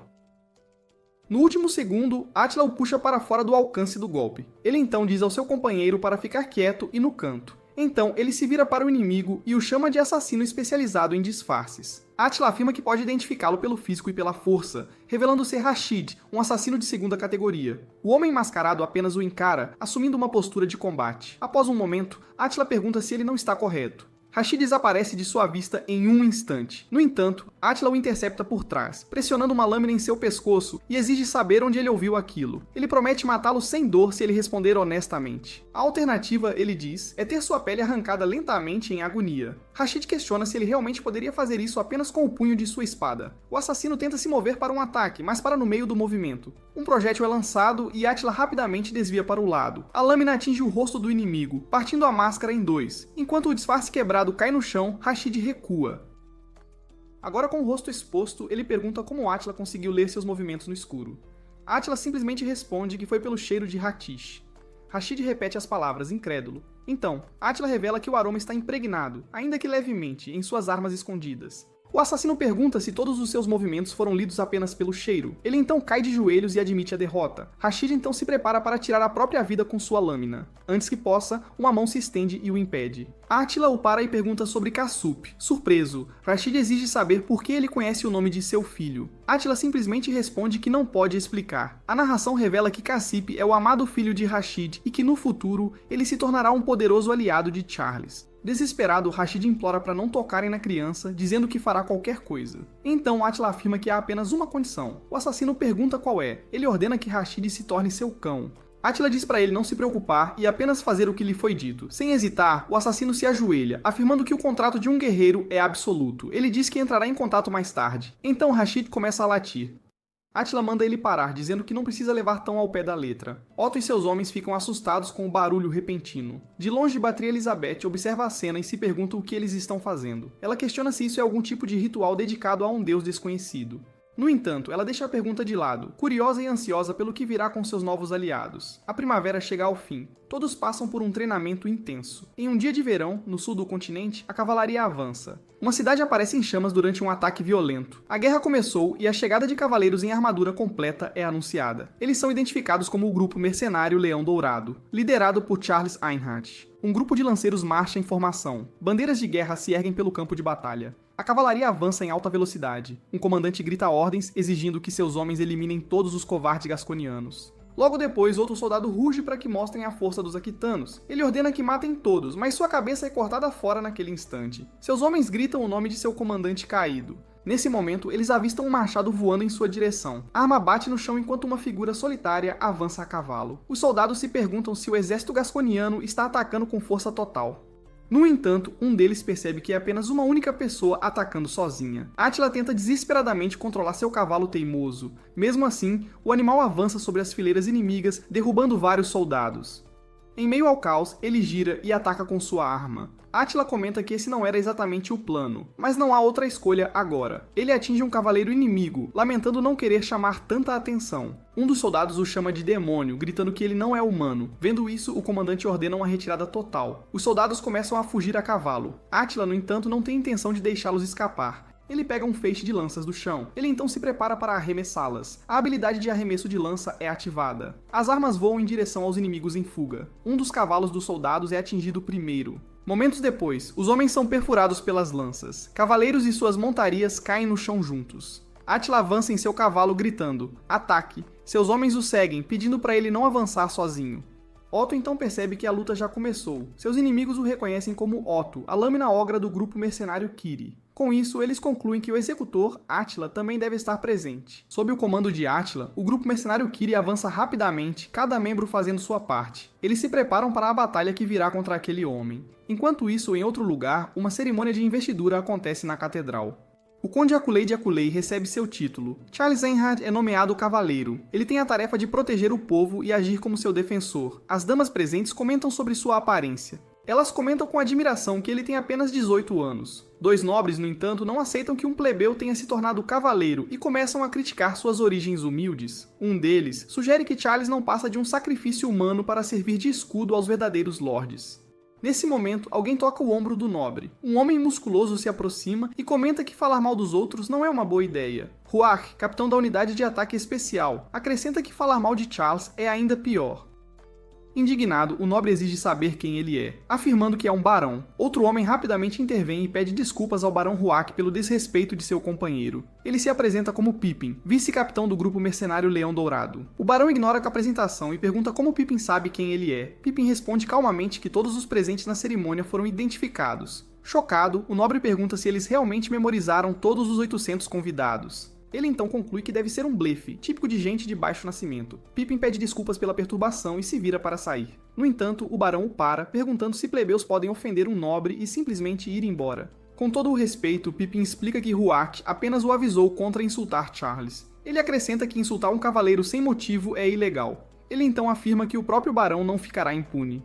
O nobre o chama de incômodo e manda ele sumir. Pippin se desculpa e se retira. Mais tarde naquela noite, ele para enquanto caminha pela floresta. Notando um inseto pousar em seu braço, ele comenta sobre a velocidade incrível da criatura. Charles pergunta o que está em sua mente e Pippin responde que a cerimônia acabou, e eles seguirão para a batalha amanhã. Charles o aconselha a apenas deixar os tolos que não fazem nada falarem. Ele declara que conquistará a nação e não deixará ninguém desrespeitar a ele ou seus camaradas. Pippin concorda dizendo que essa é uma promessa. Charles confirma o compromisso com um toque de punhos. Então, Pippin menciona que recebeu informações sobre um mercenário extremamente forte e ele explica que o homem parece ter um poder comparável ao do próprio Charles Einhard. Charles questiona se o mercenário é realmente tão forte. Com um sorriso confiante, ele diz que mal pode esperar para encontrá-lo no campo de batalha. Otto pergunta a Attila se ele consegue ver a masmorra no céu. O jovem bárbaro não parece entender a pergunta. Então, Otto explica que é porque Attila teve uma compreensão perfeita do acampamento inimigo e da força de suas tropas. Mas Attila nega ter qualquer habilidade assim. Enquanto seus homens celebram, Otto diz que os céus estão do lado deles. Attila, porém, reflete em silêncio sobre a fé de um ex-bandido. Ao ser chamado de Senhor Cavaleiro, ele responde que nunca teve título de nobreza. Attila então afirma que, obviamente, os céus não estão do lado deles. Ele apenas entende o fluxo do campo de batalha e deve agir sem alterar o curso original, para que Charles encontre o Reino das Fadas em segurança. De repente, o céu escurece, deixando Otto atordoado com a mudança brusca. Attila olha para cima e se pergunta se é algum tipo de presságio. Um eclipse começa a se formar. Ele observa o fenômeno e comenta que não escreveu uma cena dessas na obra original. Rashid se ajoelha e relata que o grupo mercenário Leão Dourado dividirá suas forças em 2 dentro de 5 dias. Attila percebe que Charles finalmente começou a se mover. Ele diz que entendeu e manda Rashid continuar o bom trabalho. O exército da Gasconha deveria ter entrado na guerra, mas Blade foi derrotado. Por causa disso, a força militar de Gasconha ficou insuficiente. Se continuar assim, a batalha terminará antes que Charles descubra o Reino das Fadas. Attila chama Otto, que pergunta se ele precisa de algo. Sem querer que a história que criou fique mais distorcida, ele anuncia que atacarão o grupo mercenário Leão Dourado. Otto pede um momento, questionando se ouviu o alvo certo, e Attila confirma. O mercenário avisa que há rumores de que o grupo tem mais de 100 homens, mas o jovem bárbaro responde que já sabe. Otto o agarra e avisa que o líder deles, Charles, é perigoso e tão forte quanto ele. Em resposta, Attila apenas pergunta se ele não vai participar. Otto confirma e é mandado se preparar. Ele argumenta que os preparativos levariam pelo menos 10 dias para reunir armaduras, comida e armas. Ele também aponta que os mercenários ainda precisam de mais treino. Mesmo assim, Attila ordena que partam imediatamente. Confuso, Otto pergunta o que exatamente significa imediatamente. Com um sorriso, Attila esclarece que os 3 ex-cavaleiros, ele e Otto, sairão agora mesmo. 5 dias depois, uma batalha ruge na frente sul. Pippin e seus soldados reagem em choque ao que vem no campo. Ele diz que não ouviu nada sobre isso. Um homem anuncia que a tribo do Lobo Negro chegou para reforçar Gasconha enquanto avançam sobre os cavaleiros caídos. Pippin se prepara com seus soldados restantes para enfrentar os guerreiros que se aproximam. Um dos bárbaros ataca e derruba um cavaleiro. O mesmo guerreiro avança e derrota outro soldado. Ao fim do confronto, Pippin e seus camaradas estão caídos no chão. Mais tarde, na tenda do acampamento do Leão Dourado, Charles informa aos homens que a tribo do Lobo Negro apareceu na frente sul hoje. Um dos cavaleiros questiona se aquela tribo realmente se aliou à Gasconha. Ele confirma, explicando que eles estão expandindo sua influência rapidamente com um ímpeto feroz. Ainda assim, Charles vê isso como uma oportunidade de obter distinção militar. Ele anuncia que o destino da primeira unidade mudou e ordena a mobilização imediata para a linha de frente. Seus homens, incluindo Pippin e Ruark, respondem prontamente. Pippin relata que a primeira unidade está pronta para partir. Charles agradece e deixa a segunda unidade sob seu comando. Ele então se vira e ordena que a primeira unidade avance. Antes de sair, ele pede a Pippin que não morra. Ele responde para não mencionar coisas que não vão acontecer. Ruark se aproxima e diz que se preocupar com Pippin é desnecessário. Charles ordena que Ruark se proteja também. E ele responde que conta com seu líder. Com determinação, Charles declara que alcançarão distinção e subirão neste país. Seus homens, incluindo Pippin e Ruark, mostram apoio imediato. 4 figuras caminham em direção à escuridão. Pippin se vira para seus soldados e ordena que partam em busca das cabeças dos comandantes inimigos. Enquanto se preparam, ele nota um movimento súbito. Átila salta da floresta em direção a 2 cavaleiros. Brandindo sua arma, ele anuncia que finalmente os encontrou. Pippin se move rapidamente para interceptar o golpe de Átila. A cena volta 5 dias atrás, durante o eclipse. Otto questiona se é possível atacar o Leão Dourado com apenas 5 cavaleiros. Átila, porém, apenas diz para ele se apressar e se preparar. Enquanto afia sua lâmina, ele explica que a única forma de mudar o curso da guerra é reduzir a força militar do Leão Dourado. Ele acrescenta que essa é a única chance, aproveitando a ausência de Charles. De volta ao presente, o ataque surpresa de Átila atinge Pippin. O vice-capitão é jogado para trás pela força do impacto. Átila então diz para ele apenas se comportar. Os cavaleiros da segunda unidade o cercam imediatamente. Escondidos nos arbustos, Otto e seus homens ficam preocupados e sugerem intervir. Ele os impede, afirmando que o plano seria arruinado se abandonassem suas posições, deixando os outros confusos. Otto esclarece que a estratégia é assistir Átila derrotar os soldados inimigos sozinho. Átila comenta que o plano original era apenas atacar Pippin e recuar. No entanto, ele percebe que a situação não será tão simples. Os cavaleiros avançam e ele se prepara para lutar. Átila salta e gira sua arma no ar. Com um único movimento, ele atinge vários cavaleiros de uma vez. 3 deles atacam o local onde ele estava momentos antes. Pippin nota o movimento e avisa sobre o ataque vindo de cima. Átila se prepara e desfere um golpe direto no chão. O impacto causa uma explosão massiva de terra. A onda de choque se espalha por toda a área. De seu esconderijo, Otto comenta que tudo saiu exatamente como planejado. A poeira começa a baixar, revelando os corpos dos cavaleiros sendo jogados pelo ar. Pippin está no chão, com sua espada ao lado. Ruark se posiciona à frente para protegê-lo, e o vice-capitão percebe a gravidade da situação. O capitão da unidade de assalto declara que o protegerá, como prometeu a Charles. Pippin chama o nome de Ruark. Ele se vira e promete protegê-lo, assim como protegeria a família que aprendeu a valorizar. Memórias felizes com seus camaradas e Charles passam por sua mente. Ele afirma que família é algo que vale a pena defender enquanto levanta seu escudo. Ruark se prepara para o combate. Ele foca totalmente na batalha que se aproxima. Então ele se declara o escudo e encara Átila. Átila o elogia, dizendo que ele é impressionante. E Ruark pergunta se ele é o tal homem do massacre. O jovem bárbaro responde que parece que está começando a ganhar esse título. Ele se apresenta como Ruat, capitão da unidade de assalto. Com determinação, ele declara que o derrotará. Átila apenas sorri em resposta. Ruat avança com um grito de guerra. Ele salta no ar e prepara seu ataque. No entanto, Átila reage primeiro, saltando para um golpe devastador. Ele desce com sua arma pronta, atingindo Ruark. O capitão da unidade de assalto tenta reagir ao impacto. Pippin grita o nome de seu camarada. Ruark é jogado para trás, derrotado. Átila se vira e diz que isso deve bastar. Pippin o reconhece como o homem do massacre. Ele o compara a Charles em força. No entanto, logo percebe que ele é ainda mais poderoso. Pippin entende que Átila se tornará um grande obstáculo para o Leão Dourado. Com isso, ordena que seus homens formem uma parede de escudos defensiva. Os soldados se organizam rapidamente em formação ao redor dele. Átila comenta que, como esperado de Pippin, ele consegue mover 100 homens com um único comando. O moral dos soldados, que estava caindo, sobe instantaneamente. Os arqueiros tomam suas posições e se preparam para atacar. Então, Pippin ordena que disparem. Pippin ordena que a guarnição forme uma parede de escudos. Os soldados se unem em uma formação defensiva, combinando lanças e escudos. À distância, Otto e seus homens observam, imaginando o quão perigosa aquela tática poderia ser. Átila reconhece imediatamente a formação como uma falange. É uma estratégia onde os soldados sobrepõem seus escudos e avançam como um corpo único. Embora simples, permite que todos se defendam ao mesmo tempo. Também possibilita ataques coordenados. Essa é a tática mais eficaz contra inimigos desorganizados. Otto entra em pânico, avisando que eles estão avançando em sua direção. Ao ouvir isso, o jovem bárbaro grita para seus homens levantarem seus escudos também. Uma tela do sistema ativa a habilidade de suporte e detecção de tática. Átila avisa que uma chuva de flechas está prestes a cair. Os soldados da falange levantam seus escudos acima de suas cabeças. As flechas chovem sobre a formação, bloqueadas pela defesa compacta. Átila encara a parede de escudos que anulou completamente o ataque. Otto se surpreende ao ver que, como avisado, as flechas realmente vieram. Então ele pergunta o que são aqueles projéteis mais grossos que se aproximam. Um deles atinge o chão e explode com força. Carregando seus homens nas costas, Átila corre pela floresta dizendo para eles se segurarem. Ele menciona que já reduziu as forças do Leão Dourado e gostaria de recuar. No entanto, com aqueles arcos não há brecha para escapar. Ele então diz para seus homens se abaixarem. Eles o questionam, achando que estão sendo abandonados. Átila nega e simplesmente os joga cuidadosamente no chão. Depois disso, ele se vira e diz que vai detê-los. Pippin ordena que seus soldados não o deixem escapar e atirem para derrubá-lo. Uma nova salva de flechas é disparada em sua direção. Átila corre diretamente em direção aos projéteis. Seus homens assistem à cena e gritam alarmados sobre as flechas. Ele gira sua arma no ar, desviando de todos os disparos. As flechas são rebatidas e enviadas para longe. Ele então continua a avançar, desviando de cada ataque no ar. Pippin e os soldados assistem ao seu avanço em descrença. O vice-capitão se pergunta como alguém pode desviar de 100 flechas e continuar vindo. Ele se pergunta que tipo de criatura está enfrentando.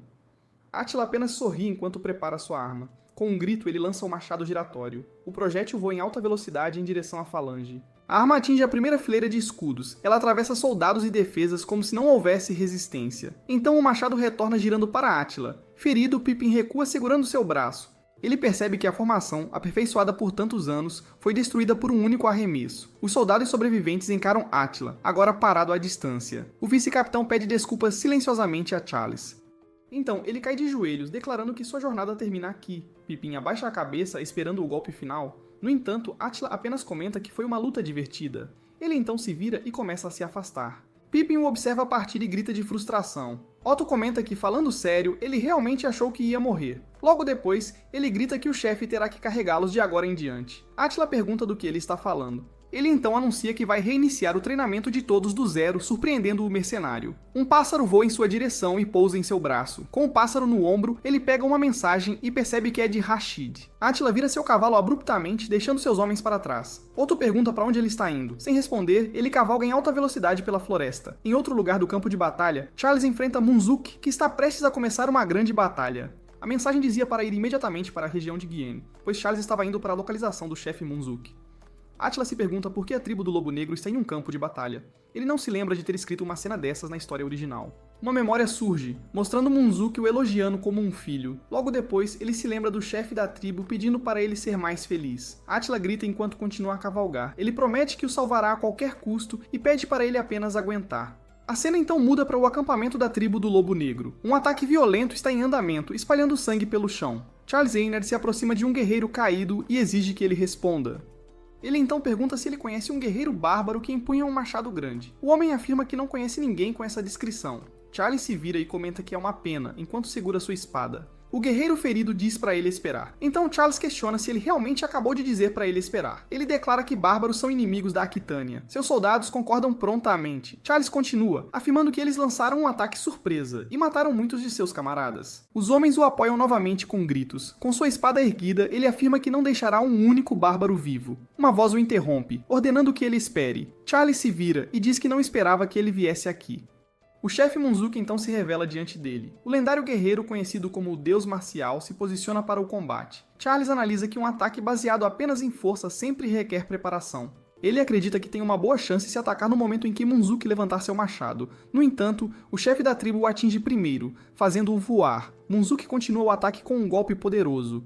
Charles bloqueia com sua espada, notando a velocidade absurda do oponente. Munzuk o chama de amador por receber o golpe de lado. Ele então avança com um soco. O impacto atinge a lateral do corpo de Charles. Ele é jogado para trás pela força do golpe. Munzuk avança novamente com o machado. O chefe da tribo se surpreende ao ver Charles bloquear seus ataques 2 vezes. Após pousar, Charles reúne energia em suas mãos. Munzuk, porém, nota que a perna de seu oponente está instável, então ele salta em sua direção. O cavaleiro olha para cima, enfrentando o ataque iminente. Munzuk o chama de inexperiente e levanta seu machado para o golpe final. A lâmina desce em sua direção. Nesse momento, múltiplos projéteis são disparados em alta velocidade. Charles atinge Monzook com o ataque. O chefe da tribo é perfurado em várias partes do corpo. Mesmo assim, ele permanece de pé, reagindo com surpresa. Monzook encara os ferimentos em seu peito e ombro. Charles então levanta sua espada, preparando um novo ataque. Várias notificações de subida de nível aparecem em sequência. Finalmente, Charles declara que quanto mais ele luta, mais forte ele se torna. Charles Einhard se prepara para enfrentar Monzook. O chefe da tribo do Lobo Negro comenta que a pressão da espada aumentou, achando a situação interessante. Ele então levanta seu machado e afirma que pelo menos não ficará entediado. Charles observa cuidadosamente cada movimento de seu oponente. Monzook atinge o chão com força total. A onda de choque resultante joga Charles para trás. Ele reconhece a técnica como uma lâmina de vácuo. Monzook avança com um golpe lateral devastador. Charles pula sobre o ataque, escapando por pouco de seu alcance. Monzook elogia sua leitura do golpe, mas o pressiona com um novo ataque. Charles se vê enfrentando um ataque triplo vindo em sua direção. Os golpes atingem o chão, destruindo tudo ao redor. Monzook se surpreende ao ver que alguém além de Awashiro resistiu àquele ataque. Em meio à poeira, uma grande espada é revelada. Charles Einhard emerge ileso, segurando sua arma firmemente. O chefe da tribo não consegue acreditar que todos os golpes foram bloqueados. Com um sorriso confiante, Charles anuncia que agora é sua vez. Ele então se prepara para o contra-ataque. Charles levanta sua espada acima da cabeça e desfere um poderoso golpe descendente. O ataque atinge Monzook em cheio. Charles Einhard permanece de pé enquanto seu oponente cai no chão. Ele declara a derrota de Monzook e exige saber onde está o açougueiro. O chefe da tribo responde apenas com uma risada. Charles questiona o motivo daquela reação. Caído, Monzook aponta e diz para ele olhar atrás de si. Charles se vira para ver o que está se aproximando. Attila então pousa no campo de batalha e declara que chegou bem a tempo. Ele exige que Charles se afaste de seu pai. Charles o reconhece imediatamente como o açougueiro. Attila avança e ordena que ele saia do caminho ou será jogado de lado. Charles, porém, apenas o desafia a tentar. As duas armas se chocam em um instante. Os dois guerreiros testam sua força em um confronto direto. O impacto da colisão gera uma onda de choque massiva. A lâmina de Charles empurra o machado de Attila para trás. De repente, Attila sente uma dor intensa em sua cabeça. Uma janela de aviso aparece informando que ele encontrou o protagonista da história, Charles Einhard.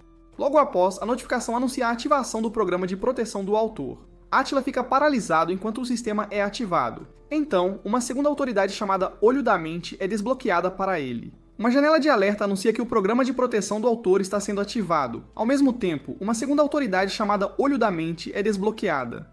Attila se pergunta o que exatamente é o Olho da Mente. Sem lhe dar tempo para pensar, Charles avança para continuar o ataque. Ele percebe que não é hora de se distrair. Ele então mira diretamente no ombro de seu oponente. Attila é surpreendido pelo movimento repentino. Ainda assim, ele consegue desviar do golpe no último segundo. O cavaleiro fica atordoado com a esquiva inesperada. Com um leve sorriso, Attila mostra que está impressionado. Ele entende que essa percepção aguçada é o efeito do Olho da Mente. Uma nova janela aparece exibindo o poder de combate de Charles como 500. Attila nota que esse valor é 100 pontos maior do que na história original. Pouco depois, o número sobe para 503. Ele observa o poder de seu adversário aumentar novamente. Diante disso, ele começa a se preparar com base nas novas informações. Outra janela do sistema revela que o poder de combate de Attila é 800. Com isso, ele conclui que prolongar a luta pode se tornar um problema. Charles Einhard corre em alta velocidade para atacar. Ele então decide explorar uma abertura em seu oponente. Attila é surpreendido pela velocidade da investida. Ele rebate o golpe e percebe que a velocidade da espada também está aumentando.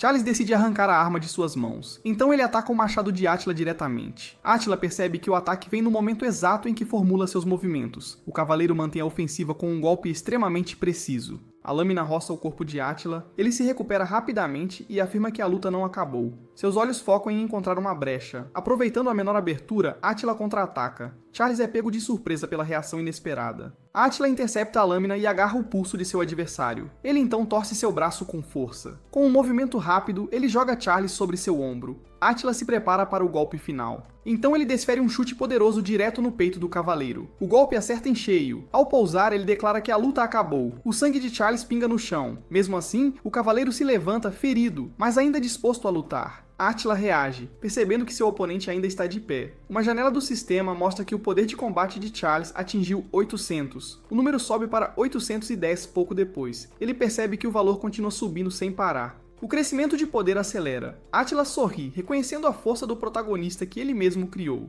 Charles Einhard avança novamente, arma em punho. Sua presença agora é avassaladora. Attila o observa atentamente, sabendo que esse homem é especial. Quanto mais eles trocam golpes e quanto mais Attila evita os ataques, mais o poder de Charles transborda. Com um sorriso determinado, ele decide ir com tudo. Ele então salta no ar para um ataque decisivo. No entanto, um corte o atinge diretamente no peito. Mesmo ferido, ele jura que derrotará Charles. Charles então declara que seguirá o caminho do Rei Supremo. Ele avança com seu ataque mais poderoso. A lâmina corta profundamente o peito e o rosto de Attila. O impacto do golpe final devasta a paisagem ao redor. Charles Einhard observa a fumaça se dissipar lentamente. Deitado no chão, Munzuki observa a cena em silêncio. Charles se vira ao sentir uma presença estranha. Uma onda de energia o joga longe com violência. Ele não acredita que seu oponente sobreviveu. Porém, Attila se levanta do meio dos escombros. Com um sorriso firme, ele encara Charles mais uma vez. Quando seus olhos se cruzam, Attila avisa que está vindo. O instinto de Charles grita perigo. Attila então soca ao chão, levantando uma cortina de poeira e destroços. Surpreso, Charles olha para cima. Então, Attila chuta a espada caída do cavaleiro em sua direção. A arma atinge o solo e causa uma explosão massiva. No meio da fumaça, Charles reclama que não consegue ver nada. Attila surge atrás dele, pronto para atacar. O cavaleiro gira rapidamente para se defender. Attila desfere um golpe de martelo com os 2 punhos. O impacto acerta em cheio o peito de Charles. Avançando com outro soco, Attila manda ele engolir aquilo e ir dormir. Charles torce o corpo para interceptar o ataque. No mesmo movimento, ele agarra o punho da espada no chão. Ele bloqueia o soco de Attila com agilidade. Attila reage, surpreso com a defesa inesperada. Sorrindo, Charles pergunta se ele só notou agora. Uma janela do sistema revela que seu poder de ataque chegou a 900, e Attila nota que ainda sobe. Charles avança com a espada, mas Attila bloqueia o golpe com os braços. O poder de ataque sobe para 901. Attila é empurrado pela força do impacto. O medidor continua subindo, chegando a 902. Os dois trocam uma sequência rápida e intensa de golpes. O poder de Charles cresce sem dar sinais de parar. O cavaleiro avança gritando para o oponente morrer. Attila é jogado para trás pela ofensiva violenta. Mesmo assim, ele fecha o punho pronto para revidar. Attila avança com um soco determinado a acabar com a luta. Seu punho colide diretamente com a lâmina da espada de Charles. O impacto racha a arma. Com um grito, Attila libera todo o seu poder. O golpe estilhaça a espada e manda Charles pelos ares. A onda de choque congela o campo de batalha. Charles Einhard cai no chão, incapaz de continuar lutando. Attila permanece de pé, ofegante após sua vitória. O campo de batalha silencia após o confronto. Ele se aproxima de Munzuki e pergunta se seu pai está bem. Munzuki diz que sim e pede para ele não se preocupar. Attila o ajuda a levantar e recebe um agradecimento. O chefe da tribo comenta o quanto ele cresceu no pouco tempo que ficaram separados. Confuso, Attila se vira para ele. Munzuki explica que seus olhos mostravam uma loucura na luta. Segundo ele, aquele era o olhar de um guerreiro que domina o combate. Por fim, conclui que o filho não relaxou no treinamento rigoroso. Attila questiona que rigor é esse. Ele lembra de algo e Munzuki pergunta sobre a pausa repentina. Enquanto se afastam, Charles o chama de açougueiro e pede para esperar. Attila se vira para o cavaleiro derrotado. Charles pede para ser finalizado, dizendo que misericórdia agora seria inútil. Ele pergunta se o oponente continuará ficando cada vez mais forte. Então, o desafia a crescer ainda mais para que possam lutar de novo. Báthory observa a projeção e se pergunta por que Attila é tão forte. Ela especula se ele seria um servo de algum deus da guerra como Ares ou Tyr. Um homem aparece comentando como ela parece interessada, e a bruxa o chama de Riberu. O mago levanta sua taça e diz que Attila é um guerreiro interessante. Riberu oferece um coquetel Smibat, descrevendo seu sabor perfumado e levemente salgado. Ele comenta que o veneno se espalhando pela boca é surpreendentemente estimulante. Báthory Elizabeth o chama de Liber e diz que ele é bem curioso, então ela questiona se ele não está interferindo demais. Riberu responde que só assistir da arquibancada é um tédio. Ele confessa o desejo de viver a vida inteira de um pássaro e a existência de um homem inútil. Logo depois acrescenta que quer saber como é viver como um inseto. Báthory comenta que é bom que seu espírito investigativo seja tão forte, mas ela o aconselha a não se perder caçando insetos como uma criança e acabar matando-os por acidente, esmagando a criatura na mão. Riberu apenas responde que sabe, virando-se para ela. Então revela que era tudo uma brincadeira. Lá fora, os soldados celebram que o açougueiro derrotou o Rei Leão e que o corpo de mercenários Kiri venceu o Leão Dourado. O boato de que o Rei Leão foi derrotado pelo açougueiro se espalha rápido. Depois disso, o corpo de mercenários Kiri continua avançando e a maré da guerra vira a favor de Gascogne. Porém, citando a exaustão dos exércitos, uma trégua é estabelecida. Um dos mercenários mal acredita que o grupo foi convidado para a residência do Duque, chamando tudo de sonho. Ele celebra dizendo que serão elogiados pelos feitos militares e que estão subindo na vida rápido. Attila comenta que isso é certamente melhor do que quando eram caçados como ladrões. O homem se defende, dizendo que era tudo pela sobrevivência e que não tinham escolha. Mesmo assim, Attila questiona se foi bem assim. Em seguida, ele reclama que, honestamente, o chefe não tem compaixão nenhuma. Então ele se vira para a pequena criatura e pergunta se o cara-urso também acha isso. Attila o corrige, dizendo que ele não é um cara-urso. O mercenário entra em pânico e pede que pelo menos deem um nome ao ursinho. Átila olha para a criatura em seu ombro e pensa a respeito. Depois ele se vira e pergunta se ela quer um nome. A pequena criatura branca balança a cabeça vigorosamente, dizendo não. Mesmo assim, Átila sugere escolher um nome que soe imponente. Com um sorriso, ele pergunta o que acham de Soco. A criatura se empolga com o nome e o abraça. Átila, surpreso, pergunta se ele gostou. Uma janela do sistema aparece confirmando o nome, deixando-o confuso. O sistema registra Soco como uma besta ilusória. Toda a experiência acumulada é contabilizada na hora. De repente, Soco começa a subir de nível várias vezes seguidas. Átila olha a janela e comenta que um poder de combate de 50 é bem alto. Logo depois, o sistema exibe a opção de inventário de monstros. Ele se pergunta o que seria um inventário de monstros. Nesse momento, uma faca passa zunindo por ele, deixando-o em alerta. Um de seus companheiros grita, assustado com o ataque surpresa. Os outros mercenários começam a questionar o que está acontecendo. Átila puxa as rédeas do cavalo e grita para todos terem cuidado. Ele saca sua arma, notando algo estranho na faca. É uma lâmina de assassino, uma arma oculta especial. Átila se surpreende ao ver quem está por trás do ataque. Uma mulher em trajes de batalha aparece diante dele. Ela se apresenta como Caspi Adin. Otto fica fascinado pela aparência de Caspi. Porém, Átila lhe dá um tapa forte e diz para não ser descuidado. O golpe o derruba do cavalo. Ele se levanta logo depois, pedindo para ser tratado com carinho e admitindo que é um idiota. Caspi Adin questiona se eles são mesmo um grupo de mercenários. Ela comenta que parecem bem fracos. Então, ela os desafia a verem por si mesmos. Ela ativa um dispositivo que libera vários objetos vermelhos. Os itens caem ao redor de Átila e seus homens. De repente, explodem no chão, assustando os cavalos. Os animais entram em pânico e começam a se debater. Os outros mercenários são jogados de suas montarias. Um deles entra em pânico e pergunta o que é aquilo. Átila grita para não terem medo, explicando que são apenas fogos de artifício. Os homens caídos o encaram enquanto ele os considera um estorvo. Com um sorriso provocador, Caspi avisa que isso é só o começo. A assassina de classe especial avança e desaparece num instante. Átila se surpreende ao ver que ela sumiu completamente. Logo depois, ele percebe que está cercado por inimigos na floresta e lamenta ter que lidar com isso. Um de seus homens é pego numa armadilha de corda. Átila se vira, sabendo que estacas foram ativadas logo acima. O mercenário grita, percebendo que Caspi é um gênio das armadilhas. Átila corre e o empurra para longe. Ele avisa que o cara será esmagado se não sair dali. Nesse momento, o pé de Átila fica preso numa substância grudenta. A armadilha viscosa o mantém preso no lugar. As estacas caem com força total, atingindo o chão e os outros mercenários. Átila grita chamando-a de bruxa. Ele ativa a detecção tática, que revela inúmeras armadilhas espalhadas. Ele nota uma quantidade avassaladora delas, como se tivessem caído num encontro aleatório do destino. Uma sombra se move rápido entre as árvores. A assassina sorri, satisfeita com o sucesso da armadilha. Átila se levanta e declara que seus pés não serão pegos assim de novo. Então, ele salta alto, determinado a atravessar tudo, até o que está acima. Caspi Adin observa a ação, surpresa com a reação repentina. Ela fica pasma ao vê-lo subir na árvore e se pergunta o que há de errado com aquele cara. Átila corre pelos galhos em alta velocidade, ele a avista no último movimento e confirma que não há mais armadilhas por perto. Logo depois, ele a vê num galho mais alto. Átila avança, determinado a acabar com isso de uma vez. Caspi lança correntes em sua direção e grita para ele não chegar mais perto. Átila desvia com um simples "Ei!".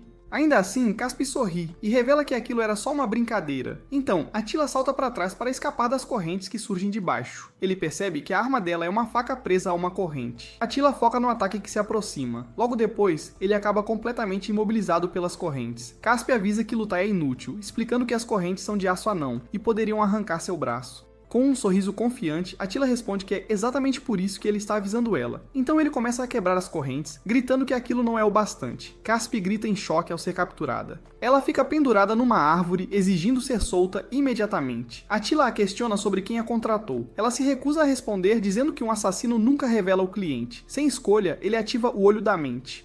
A assassina xinga aquele bastardo do Roland por não avisá-la sobre alguém tão poderoso. Com isso, Átila deduz que Roland foi quem a contratou. A suposta trégua entre Aquitânia e Gasconha é revelada. Na superfície, o motivo oficial era a exaustão dos exércitos. Porém, a verdadeira razão é a disputa sucessória em Gasconha. Ele acha desprezível que tentem matar mercenários do próprio lado, como na história original. Com um sorriso leve, ele decide que deve garantir que Saxon se torne o sucessor. Átila reúne seus homens para partir e Caspi pergunta para onde vão. Um dos mercenários se despede chamando-a de Gatinha, enquanto um corvo observa de um galho. Átila e seus homens chegam à mansão do Duque de Gasconha. Um dos mercenários se empolga com o tamanho do lugar, exclamando que Gasconha é extremamente rico. Átila apenas manda que continuem andando. Eles entram no luxuoso salão da mansão. O grupo fica impressionado com o que vê. Todos se maravilham com a decoração refinada e a comida farta. Otto, a espada demoníaca, pergunta se pode provar, mas Attila manda ele se comportar. Um homem se aproxima, dá as boas-vindas e agradece por terem vindo. Attila e Otto se viram surpresos para encarar o anfitrião. Ele se apresenta como Saxon Gasconha, o segundo filho da família. Otto o reconhece como o benfeitor que os contratou e agradece por tudo. Saxon agradece ao corpo de mercenários Curie, dizendo que, graças a eles, muitos soldados voltaram vivos. Os homens reagem modestamente enquanto Otto se oferece para contar seus feitos. Outra pessoa se aproxima e os identifica como o corpo de mercenários Kiri. É Roland Gasconha, o filho mais velho. Saxon chama seu irmão Roland. Ele se vira e diz que não acredita que lixo de bandido como eles teve a audácia de aparecer aqui. Ele ameaça dizendo que não mostrará misericórdia se saírem da linha. Os guardas entram em formação de ataque. Otto, confuso, pergunta se fizeram algo errado. Ele se pergunta se foi porque comeu antes e Attila responde: talvez. Attila identifica Roland como o responsável pela tentativa de assassinato. Ele nota que, como na história original, Roland continua arrogante e cheio de orgulho. Saxon intervém, perguntando se essa atitude não é rude com os heróis de guerra. Roland manda o irmão calar a boca e pergunta se é assim que se fala com o mais velho, acusando-o de já agir como o sucessor. Saxon responde que Roland é quem está se comportando de forma inadequada. O irmão mais velho apenas resmunga e vai embora. Saxon se vira para os mercenários e pede desculpas pela cena embaraçosa. Ele se retira e diz para aproveitarem a recepção sem preocupações. Otto comenta sobre a rivalidade, mas Attila pergunta se ele consegue mesmo comer numa situação dessas. O Duque de Gasconha pede que todos levantem suas taças. O chefe da família brinda ao futuro glorioso que os aguarda. Os mercenários brindam juntos e Otto elogia a qualidade do vinho. Attila toma um gole e nota algo estranho. De repente, o Duque começa a tossir sangue. Ele desaba no chão enquanto os convidados gritam pelo seu senhor. Inesperadamente, o Duque tosse muito sangue, agarrando o pescoço. Ele desaba completamente no chão enquanto todos gritam seu título. Desesperado, o filho corre e grita pelo pai. Correndo para ajudar, um homem se ajoelha e verifica a condição do Duque. Com uma expressão chocada, ele grita para todos que o Duque está morto. Ao ouvir a notícia, todos os convidados no salão ficam em choque. A uma curta distância, um jovem observa toda a comoção com um olhar sério. Virando-se para o jovem, Roland aponta para ele como o culpado por tudo. Em voz alta, ele grita, acusando Saxon de assassinar seu pai. Completamente surpreso, Saxon nega a acusação, dizendo que não fez isso. Nisso, os guardas da mansão avançam e cercam o jovem rapidamente. Indignado, Saxon grita perguntando a Roland o significado daquilo. Gesticulando para seus soldados, Roland o acusa de trazer bandidos para a mansão. Refutando a acusação, ele diz que vê o esquema e que não é hora de discutir. Roland insiste gritando que ele está mentindo e atacou o pai para virar o herdeiro. Apontando para os companheiros, Roland grita que Saxon os usou no plano. Em meio à confusão, os outros nobres assistem a tudo com expressões assustadas. Mantendo a calma, Saxon encara seu acusador, percebendo que ele só tem poder. Roland declara que se o assassinato falhou, o próximo passo é a execução. Analisando os guardas, Saxon entende que está mais forte do que na história. Completamente cercado, ele e seu grupo veem as lanças apontadas em sua direção. Seus homens se preparam para lutar, prontos para o combate. Mas Saxon grita imediatamente, ordenando que não interfiram em nada. Ele avisa que se atacarem não haverá espaço para explicações. Procurando uma saída, ele ativa sua habilidade especial, o Olho da Mente. Nesse momento, uma janela de sistema inesperada aparece com uma mensagem de erro. A mensagem diz que a habilidade não funciona em um alvo de identidade desconhecida. Ele fica confuso, pensando quem seria esse desconhecido. Olhando para o inimigo, ele se pergunta se não é Roland. Então ele range os dentes, considerando que pode ser um sósia disfarçado de assassino. Descartando a ideia do disfarce, ele sabe que o cheiro o entregaria. Apontando para o grupo, Roland ordena que os guardas acabem com todos. Os soldados avançam com suas lanças, preparando-se para atacar. Gritando em desespero, um de seus homens pergunta o que devem fazer. Sem hesitar, ele pega um objeto dourado que estava na mesa. Vendo a ação inesperada, Roland apenas observa com uma expressão surpresa. Com um movimento rápido e forte, ele arremessa o objeto na direção dele. Assustados, os guardas se abaixam enquanto o objeto passa por eles. O projétil atinge Roland em cheio, atravessando violentamente seu peito. Criando um buraco enorme, o ataque passa bem pelo meio do peito dele. Completamente chocados, seus companheiros gritam em descrença com o que acabou de acontecer. Todos no salão entram em pânico e um guarda ordena sua captura imediata. Preocupado, seu homem o chama pelo título, chefe. Ele sente algo no ar, um poder que seus sentidos não conseguem captar. Mesmo ferido, Roland sorri e diz que isso é injusto para um humano. Enquanto um ferimento no peito se regenera, correntes começam a surgir ao redor dele. Seus homens gritam sem entender que diabos é aquilo. Entendendo a situação, ele percebe que só pode ser algum tipo de magia. De repente, vários objetos no salão começam a levitar e voar pelo ar. Enquanto é empurrado para trás, ele vê uma pena estranha flutuando no meio do caos. Essa pena continua flutuando no centro do salão, intacta após a explosão. Mudando de cena, uma mão misteriosa segura calmamente uma taça de vinho. Ele é revelado como o monarca do terraço de Del Bel, observando o conflito. Com um sorriso, ele comenta que a situação está ficando cada vez mais interessante. De volta à mansão, uma tela de missão de emergência aparece para o protagonista. Ele encara a notificação, surpreso com o que aparece diante dele. Sua missão exige que derrote o Monarca Corvo para ganhar uma recompensa. Vindo do céu, um ataque massivo atinge a estrutura do prédio com força total. Tentando se proteger da onda de choque, o grupo aguenta o impacto. Diante da multidão, um feiticeiro aparece, exibindo todo o seu grande poder. A narração explica que feiticeiros são seres com poder incompreensível para humanos. Continua dizendo que eles são uma existência muito superior à humanidade. Usando seu poder, ele ataca o grupo de pessoas de uma vez só. Correndo pela área, um dos jovens grita surpreso com o que vê. Então a narração compara a situação a um pássaro caçando um inseto. O ataque do feiticeiro continua, atingindo várias pessoas que gritam no chão. A narração conclui que é impossível para um humano derrotar um feiticeiro. De longe, o grupo observa os muitos corpos caídos após o ataque devastador. Entre os caídos, uma mão se levanta enquanto a pessoa faz um som. Imediatamente depois, o homem se vira para o grupo e rosna. Apontando para frente, um dos companheiros grita sobre aquela coisa que apareceu. Nisso, várias outras pessoas se levantam e avançam lentamente em direção a eles. Vendo a horda se aproximar, ele grita que a situação é terrível. Nesse momento, o jovem de cachecol vermelho avisa que eles estão vindo com tudo o que tem. Lideradas pelo feiticeiro, as pessoas controladas correm em direção ao grupo. Sendo atacado pela horda, o homem grita pedindo um escudo protetor. Tentando parar o avanço, os mercenários formam uma barreira com seus escudos. Aproveitando a distração, ele ataca um dos indivíduos controlados com um golpe rápido. Logo após o golpe, ele planta os pés firmemente no chão, pronto para lutar. Enquanto a luta continua, todo o grupo enfrenta a horda de frente. Vendo a multidão, ele prepara um poderoso ataque de 2 mãos. Ele se pergunta se é impossível, já que não pode matar os soldados. Com dificuldade, o mercenário diz ao chefe que há muitos para conter. Ele decide que não há tempo e deve derrotar Libel sozinho agora. Observando tudo, o feiticeiro sorri e faz um gesto com a mão. De repente, ele nota algo se formando no chão ao seu redor. Nisso, círculos mágicos aparecem no chão, cercando todo o grupo de mercenários. De repente, os círculos no chão explodem com força tremenda. Pego de surpresa, ele grita enquanto tenta se proteger da explosão. Ele percebe que é uma combinação dos ataques dos soldados e magia à distância. Sem parar, o feiticeiro lança outro ataque mágico na direção deles. Atingido em cheio, ele é jogado para trás sem chance de contra-atacar. Ao seu lado, um soldado é derrotado e pede ajuda. Vendo seus homens serem cortados, ele se pergunta o que deve fazer. Observando tudo, o feiticeiro apenas resmunga com ar de superioridade. Ele diz que está começando a ficar entediado com a situação. Preparando um novo ataque, ele pergunta se não é hora de acabar com isso. Vendo o poder se formar, um dos mercenários grita em terror absoluto. Um feitiço gigantesco aparece no céu e ele pergunta o que é aquilo. Ele apenas encara o poder se formando acima, incapaz de reagir. A narração explica que esse é o poder de um feiticeiro, então a narração diz que ele precisa da espada Murhul para se defender. Preocupado, ele ouve a pequena criatura em seu ombro fazer um som. Ele grita para seu companheiro, Soco, entrar para se proteger. Logo depois, uma notificação de sistema aparece bem na frente dele.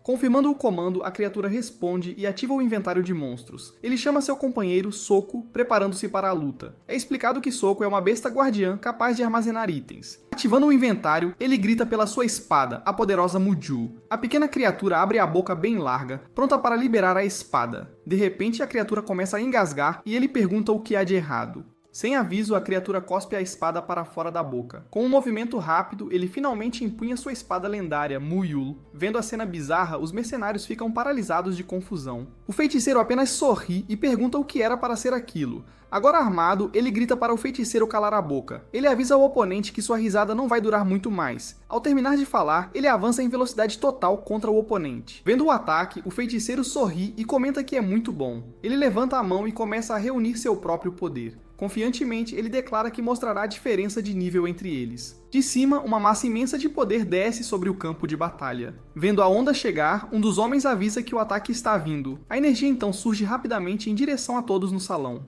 Saltando sobre os tentáculos, ele se prepara para um contra-ataque aéreo. Empunhando a espada com as 2 mãos, ele prepara um golpe devastador. Com um corte vertical, ele divide a enorme massa de poder ao meio. A força do impacto joga os mercenários para longe da luta. Vendo seu ataque ser dividido, o feiticeiro encara o guerreiro intensamente. Empurrado pela onda de choque, ele luta para se manter de pé.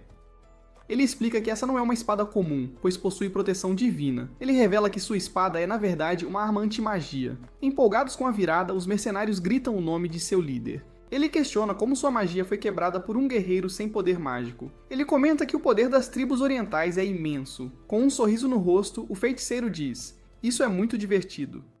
Ele prepara um novo feitiço e pergunta o que ele acha disso. Pronto para lutar, o guerreiro chama seu companheiro Soco para avançar com ele. O feiticeiro lança várias esferas de energia em sua direção. Ele se defende com a espada, conseguindo bloquear os ataques. Achando a cena incrível, o feiticeiro elogia a habilidade do oponente. Enquanto corta a magia, ele grita que dói e os ataques não param. É explicado que, para parar a magia, o círculo deve ser destruído. Não achando nada por perto, ele percebe que não há círculo mágico. Confuso, ele se pergunta como isso é possível sem um círculo grande. De cima, o feiticeiro pergunta o que ele está procurando, dizendo que está bem ali. Olhando para o feiticeiro, o guerreiro finalmente entende a situação. Imediatamente, ele salta com grande força em direção ao inimigo no ar. Com um grito poderoso, ele arremessa sua espada com toda a força. Surpreso, o feiticeiro se pergunta se ele jogou a espada só para acertá-lo. Voando alto, a espada mira direto no lustre do teto. Vendo o alvo, o feiticeiro percebe o plano e fica completamente chocado. Com um acerto direto, a espada estilhaça o lustre grande. Caindo do teto, ele perfura o círculo mágico escondido ali. Ao atingir o chão, a espada causa uma explosão enorme de poder mágico. Desesperado, ele grita, perguntando o que fizeram com seu círculo mágico. Ele continua gritando que não consegue criar magia e que tudo acabou. Mudando o tom, ele sorri e diz que era só uma brincadeira. Mesmo sem sua arma, o guerreiro avança rapidamente contra o feiticeiro. Ele explica que pode criar um círculo mágico menor a qualquer momento. Lançando um ataque, ele avisa que isso basta para alguém desarmado. Vendo o ataque, ele grita, ativando seu inventário de monstros novamente. Ele estende a mão chamando mais uma vez por sua espada, mas, desta vez, a criatura apenas morde seu braço com muita força. Sem a espada, ele arremessa a própria criatura contra o feiticeiro. Confuso, o feiticeiro grita para ele esperar e parar com o que está fazendo. Gritando para ele morrer, ele avança contra seu inimigo com tudo o que tem. Aproximando-se, ele desfere um soco potente direto na cara do feiticeiro. Com o golpe final, o mago se dissolve completamente diante dele. A força do impacto atravessa o corpo dele e destrói a parede no fundo do salão. Ele então percebe que não sentiu resistência alguma ao acertar o soco. Sem entender, ele fica parado tentando processar o que acabou de acontecer. Logo depois, várias penas negras começam a cair lentamente do teto. Olhando para cima, ele vê o feiticeiro fugindo e dando adeus. Ele então grita para o desgraçado esperar e não fugir da luta. Já longe, o corvo diz que foi divertido lutar contra Attila. Ele continua dizendo que é engraçado um mago ser derrotado por um humano. Mas de repente, algo atinge o corvo em pleno voo. Estendendo a mão, o guerreiro avisa que não vai deixá-lo escapar. No chão, o corvo é empalado por uma lança que surgiu do nada. A lança então começa a dissolver o corpo do corvo com seu poder. Vendo isso, ele se surpreende com a reviravolta inesperada. Enquanto é destruído, o corvo solta um último grito de dor e agonia. Enquanto é destruído, o corvo percebe que a situação ficou muito feia para o lado dele. Ao se dissolver, ele grita sobre o artefato divino que o atingiu. Diante do guerreiro, o corpo do feiticeiro finalmente desaparece por completo.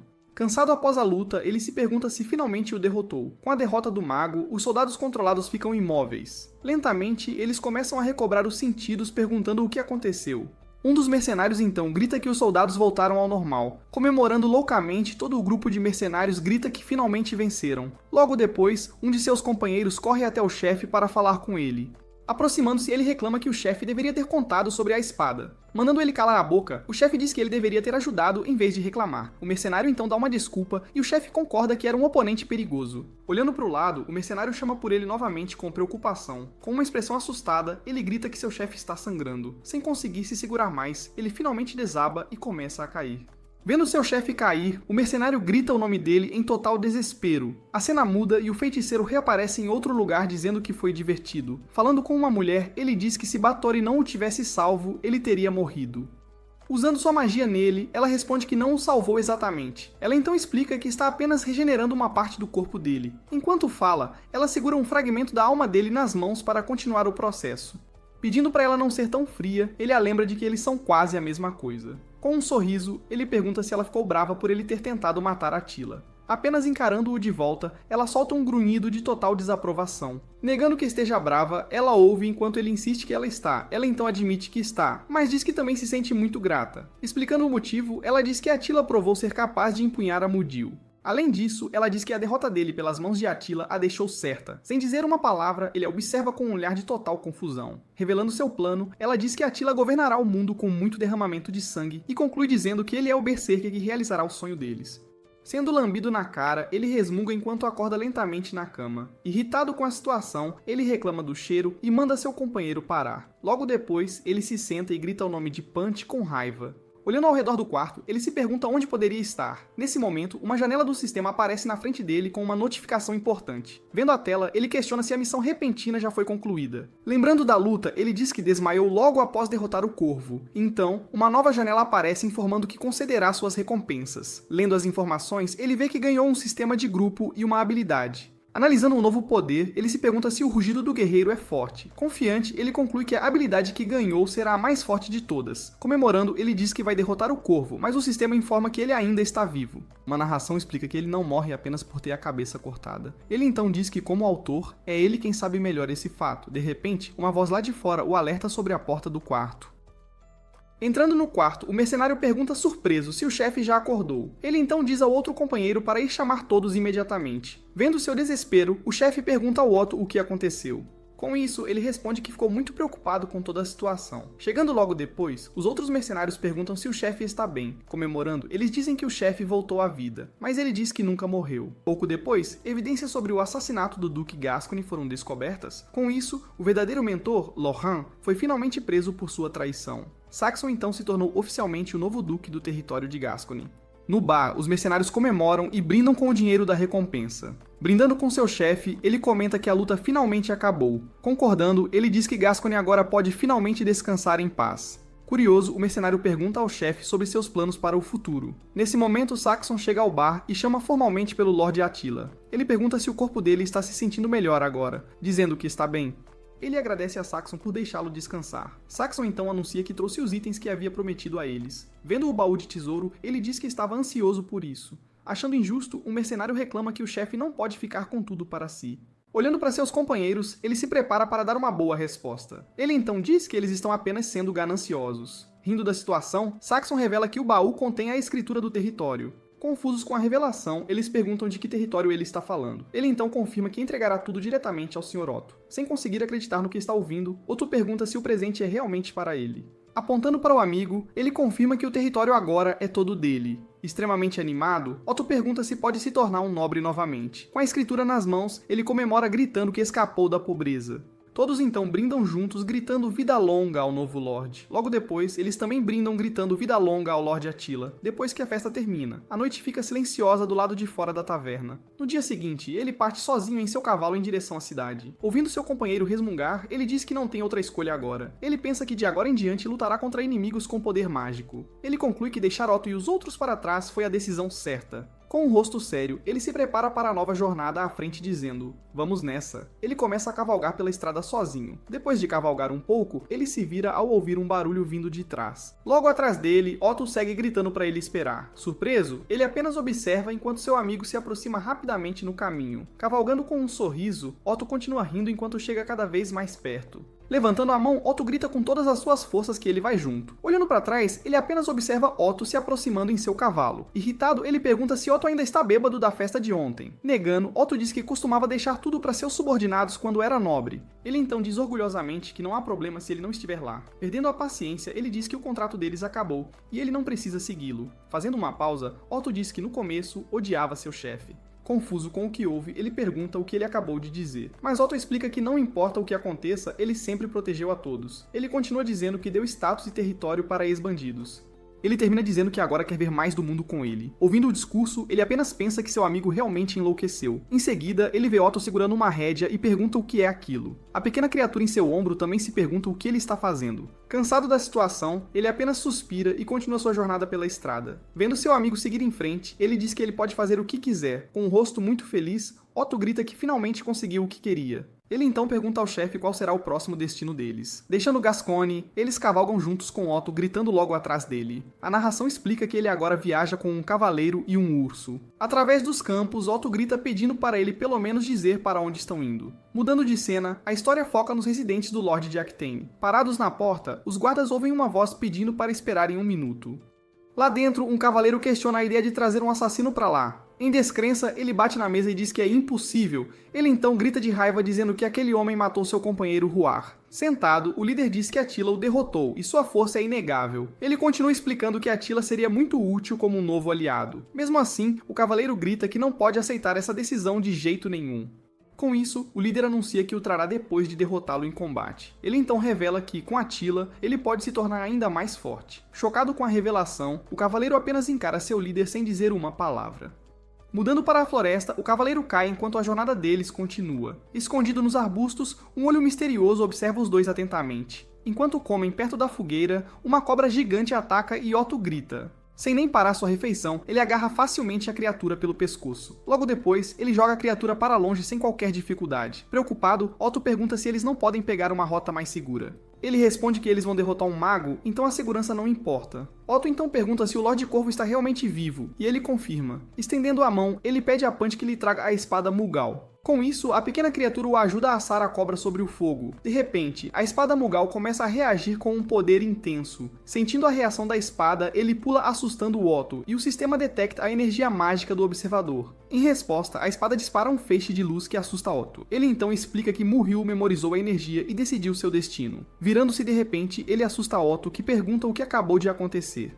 Ele então mostra que o pedaço de carne no espeto está queimado. Com a carne queimada na mão, Otto reclama que sua comida está completamente arruinada. Sentados perto da fogueira, eles continuam comendo pacificamente no meio da floresta. Agora mais calmo, Otto come um novo pedaço de carne sem problemas. Ao lado dele, seu chefe e o mascote também continuam com o jantar. Sem que eles saibam, uma criatura enorme observa tudo de trás das árvores. Mostrando os dentes, o lobo gigante encara os dois atentamente. Logo depois, uma matilha de lobos corre em direção à fogueira. Vendo a matilha se aproximar, Otto grita de medo diante da ameaça. Ele acha estranho, já que os lobos não deveriam ter deixado a floresta. Nesse momento, uma janela do sistema aparece com uma missão para derrotar a matilha. Com a missão, ele tem uma visão do feiticeiro por trás de tudo. Percebendo que é uma armadilha, ele se pergunta o que o mago está planejando agora. Ao seu lado, Otto desembainha sua espada, pronto para a batalha. Empunhando sua arma, ele se prepara para enfrentar a ameaça que se aproxima. Vendo seu amigo paralisado, ele chama e diz para ele se preparar. Então, ele avisa que o ataque está vindo e diz para Otto derrubar um. Ele então dá um leve sorriso, confiante em seu plano para a luta. Desesperado, Otto grita que não tem como enfrentar o monstro. Mandando ele parar de reclamar, ele diz que Otto ficará bem. Em seguida, o sistema de grupo aparece perguntando se ele quer formar um grupo. Ele então diz para Otto fazer o seu melhor e tentar sobreviver. Atacando primeiro, Otto ataca um dos lobos com um golpe poderoso. Após o ataque, ele faz uma pausa por um momento, ofegante pelo esforço do combate. Defendendo-se do ataque, Otto consegue parar o avanço do lobo com sua espada. Logo depois, ele troca mais alguns golpes diretos com a besta. Ele então percebe que está realmente conseguindo lutar e se pergunta se é forte. Desviando do ataque, ele se joga para o lado para evitar ser pego. Então ele solta um grito poderoso e se prepara para um contra-ataque. Avançando contra a criatura, ele finalmente desfere um golpe fatal em seu peito. Levando o golpe, o lobo é jogado para trás e cai derrotado. Após sua vitória, ele dá um sorriso confiante com o resultado da luta. Ele diz a si mesmo que superou situações difíceis e decide ir ajudar seu chefe. Enquanto isso, seu chefe derrota um lobo apenas pisando nele. Sem perder um momento, ele agarra outro lobo e o balança para atacar os outros. Com um movimento poderoso, ele arremessa a criatura contra o resto da matilha. Enquanto luta contra os lobos, ele começa a rir incontrolavelmente. Observando a cena, Otto pensa que seu chefe é mais um monstro do que os monstros reais. Lutando contra os lobos, ele acerta um golpe direto na criatura enorme. Após derrotar a matilha, ele fica parado com uma expressão séria. Ele então pensa que, felizmente, o oponente era apenas um lobo. A narração explica que monstros neste mundo são diferentes daqueles de mangás e animes. Com um movimento rápido, ele avança em direção ao próximo inimigo na floresta. Desferindo um soco, ele demonstra um nível de poder muito além do normal. Sem dar tempo para reagir, vendo isso, o grande lobo alfa solta um rosnado alto. Preparando um ataque, ele encara a criatura com uma expressão furiosa. Olhando para o lado, ele grita para seu companheiro Punch se juntar à batalha. Respondendo ao chamado, Punch corre e ataca o lobo gigante. Após derrotar o lobo, Punch sobe de nível e comemora a vitória. Enquanto isso, ele apenas observa Otto lutar contra seu próprio lobo. Nesse momento, o sistema anuncia que os efeitos do grupo estão ativos. Observando a luta, ele nota que seu amigo está indo muito bem. Pronto para lutar, ele diz que finalmente é hora de acabar com isso. Com um sorriso, ele anuncia que só resta um para derrotar. Vendo a situação, o último lobo tenta escapar correndo para a floresta. Saltando para atacar, ele declara que não deixará a criatura escapar. Em cima do lobo, ele prepara seu golpe final com o machado, mas de repente, uma foice de corrente é lançada na direção deles. A corrente se enrola precisamente no cabo do machado dele. Seu machado é arrancado e o lobo consegue escapar. A força do impacto joga Otto para longe e ele grita de surpresa. Agora segurando a corrente, ele se pergunta se Saba finalmente apareceu. Olhando para a floresta, ele permanece pensativo sobre quem poderia ser o inimigo. À medida que a corrente se retrai para a floresta, ele elogia a boa intuição de seu oponente. Logo depois, a corrente começa a ser puxada de volta. Rapidamente, ele enrola a corrente em seu braço para impedi-la de escapar. Da floresta, uma voz avisa que eles o matarão sem que ele saiba o nome deles. Segurando a corrente com força, ele diz que quanto ao nome deles, ele revela que já sabe, chamando-o de Saba da Foice de Corrente. Saindo das sombras, Saba é visto segurando sua arma no meio da floresta. Escondido nos arbustos, ele encara seu alvo com uma expressão séria. Segurando a corrente, ele fica parado esperando o próximo movimento do inimigo. Ele então o identifica como Saba, um dos 7 mestres assassinos. De repente, Saba lança rapidamente outra arma de corrente contra ele. O ataque atinge o machado no chão em cheio. Com um soco rápido, ele desvia da corrente que vem em sua direção. Saltando para o ataque, Saba finalmente emerge de seu esconderijo na floresta. Vendo sua reação, Saba fica surpreso e não entende o que aconteceu.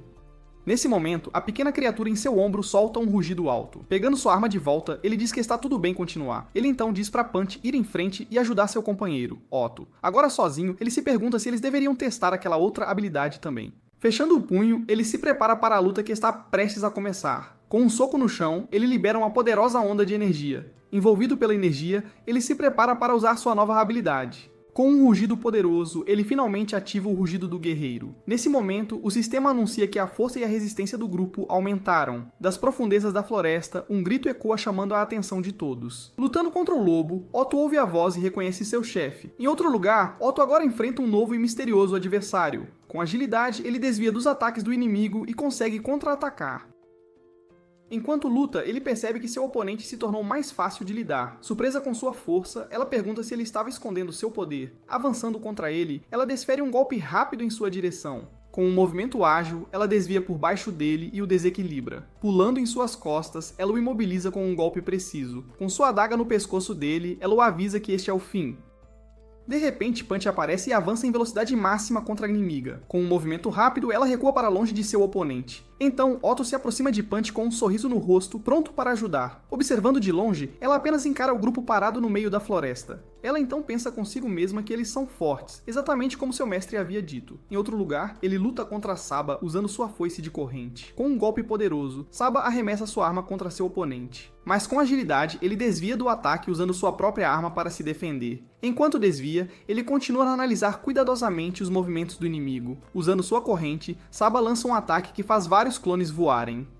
Após o ataque, ele faz uma pausa por um momento para recuperar o fôlego da batalha. Frente a frente, os dois se encaram antes do próximo movimento. Ele então pergunta se o mestre está preocupado com sua aprendiz na luta dela. Sem responder, Saba apenas vira levemente para o lado e observa. Ele então diz que Attila dominou Caspe, mas não a matou no final. Enfurecido, Saba grita que viu através do coração de lobo desprezível dele. Sem entender nada, ele apenas encara de volta com uma expressão confusa. Saba encara o guerreiro que se aproxima lentamente dele. Ele então explica que, se ele falhar, Caspe será o próximo alvo da organização. Com os olhos fechados, ele continua a processar a informação que acabou de ouvir. Com um sorriso de canto, ele ativa a habilidade Olho da Mente para analisar. Indignado, Saba diz que não perdoará a besta que ousou ter Caspe como alvo. Com um leve sorriso, ele finalmente entende toda a situação. Ele então explica que assassinos geralmente não se saem bem contra guerreiros. Assassinos geralmente visam um único golpe e depois fogem para aguardar sua próxima chance. Mas Saba se expôs e o confrontou diretamente no campo de batalha. A narração conclui que seus sentimentos por sua discípula o levaram à loucura. Ele então sorri, preparando-se para explorar essa fraqueza em seu inimigo. Avançando para o ataque, Otto corre em direção ao seu próprio oponente. Ele então pensa que não sabia que Saba era um cara tão selvagem. Enquanto defende o ataque, ele percebe que nesse estado de fúria, com um movimento rápido, ele agarra a mão de Saba e o desarma. Imediatamente depois, ele o joga com força para o alto. Ele então conclui que pode vencer facilmente se tomar cuidado com isso. Caído no chão, Saba se recompõe e se prepara para seu próximo movimento. Saltando para trás, ele lança sua corrente para criar alguma distância, mas de repente, ele aparece bem atrás de Saba, pegando-o de surpresa. Assustado, Saba se pergunta como ele chegou lá tão rápido. Com um golpe rápido, ele desfere um ataque que Saba consegue desviar. Sem perder o ritmo, ele avança, encurtando a distância entre os dois. Irritado, Saba se pergunta por que ele está sempre um passo à frente. Com um chute, ele atinge a arma de Saba, fazendo-a voar longe. Acertou. Saba é jogado para trás pela força do impacto. Nesse momento, seu machado começa a reagir com a corrente da arma. Ao ver o ataque, Saba percebe que ele leu todos os seus movimentos. No chão, ele apoia a mão para não cair de vez. Deitado ali, Saba decide que precisa usar seu último recurso agora.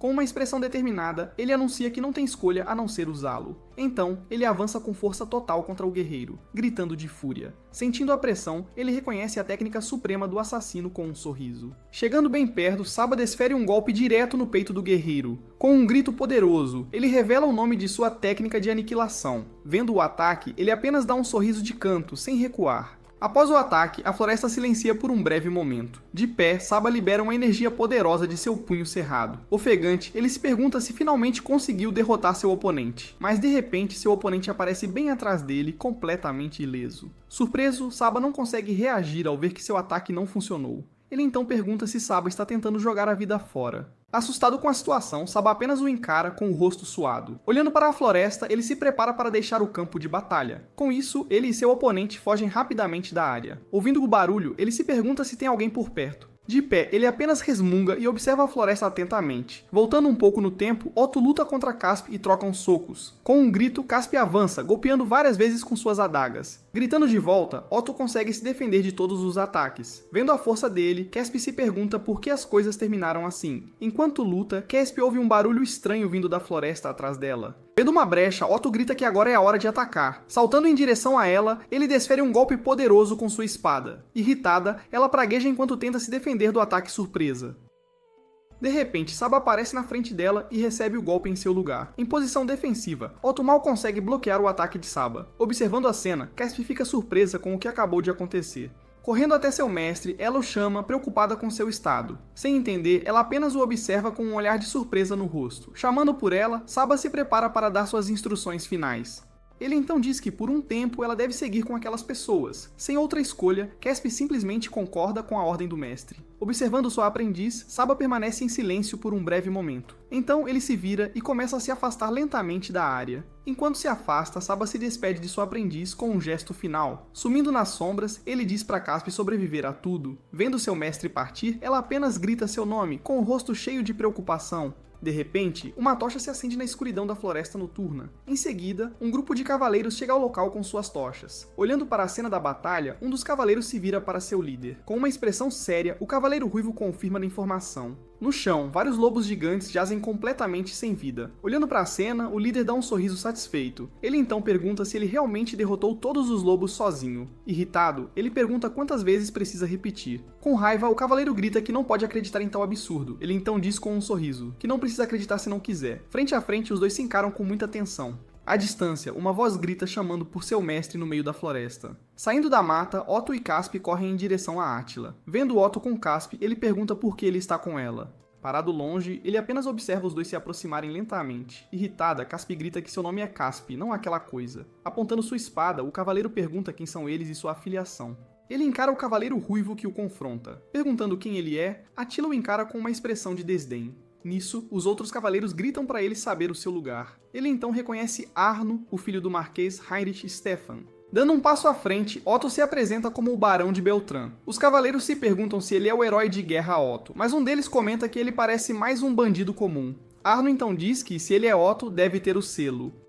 Apontando sua espada, ele se prepara para enfrentar o grupo. Ele então avisa que eles não escaparão do crime de se passar por heróis. Correndo em direção ao grupo, um cavaleiro chama pelo Lorde Arno. Aproximando-se, ele diz que tem um relatório importante para entregar. Ele então sussurra a informação no ouvido de Arnaud, deixando-o sério. Ao ouvir o relatório, a expressão de Arnaud muda e ele fica preocupado. Com isso, ele informa ao grupo que a situação é de emergência. Desafiando Otto, ele exige que prove sua força se for realmente ele. À distância, Otto e Casp observam a situação com expressões sérias. Empoleirada em seu ombro, a pequena criatura encara a todos com muita raiva. Apontando sua espada, ele o chama de assassino e o desafia também.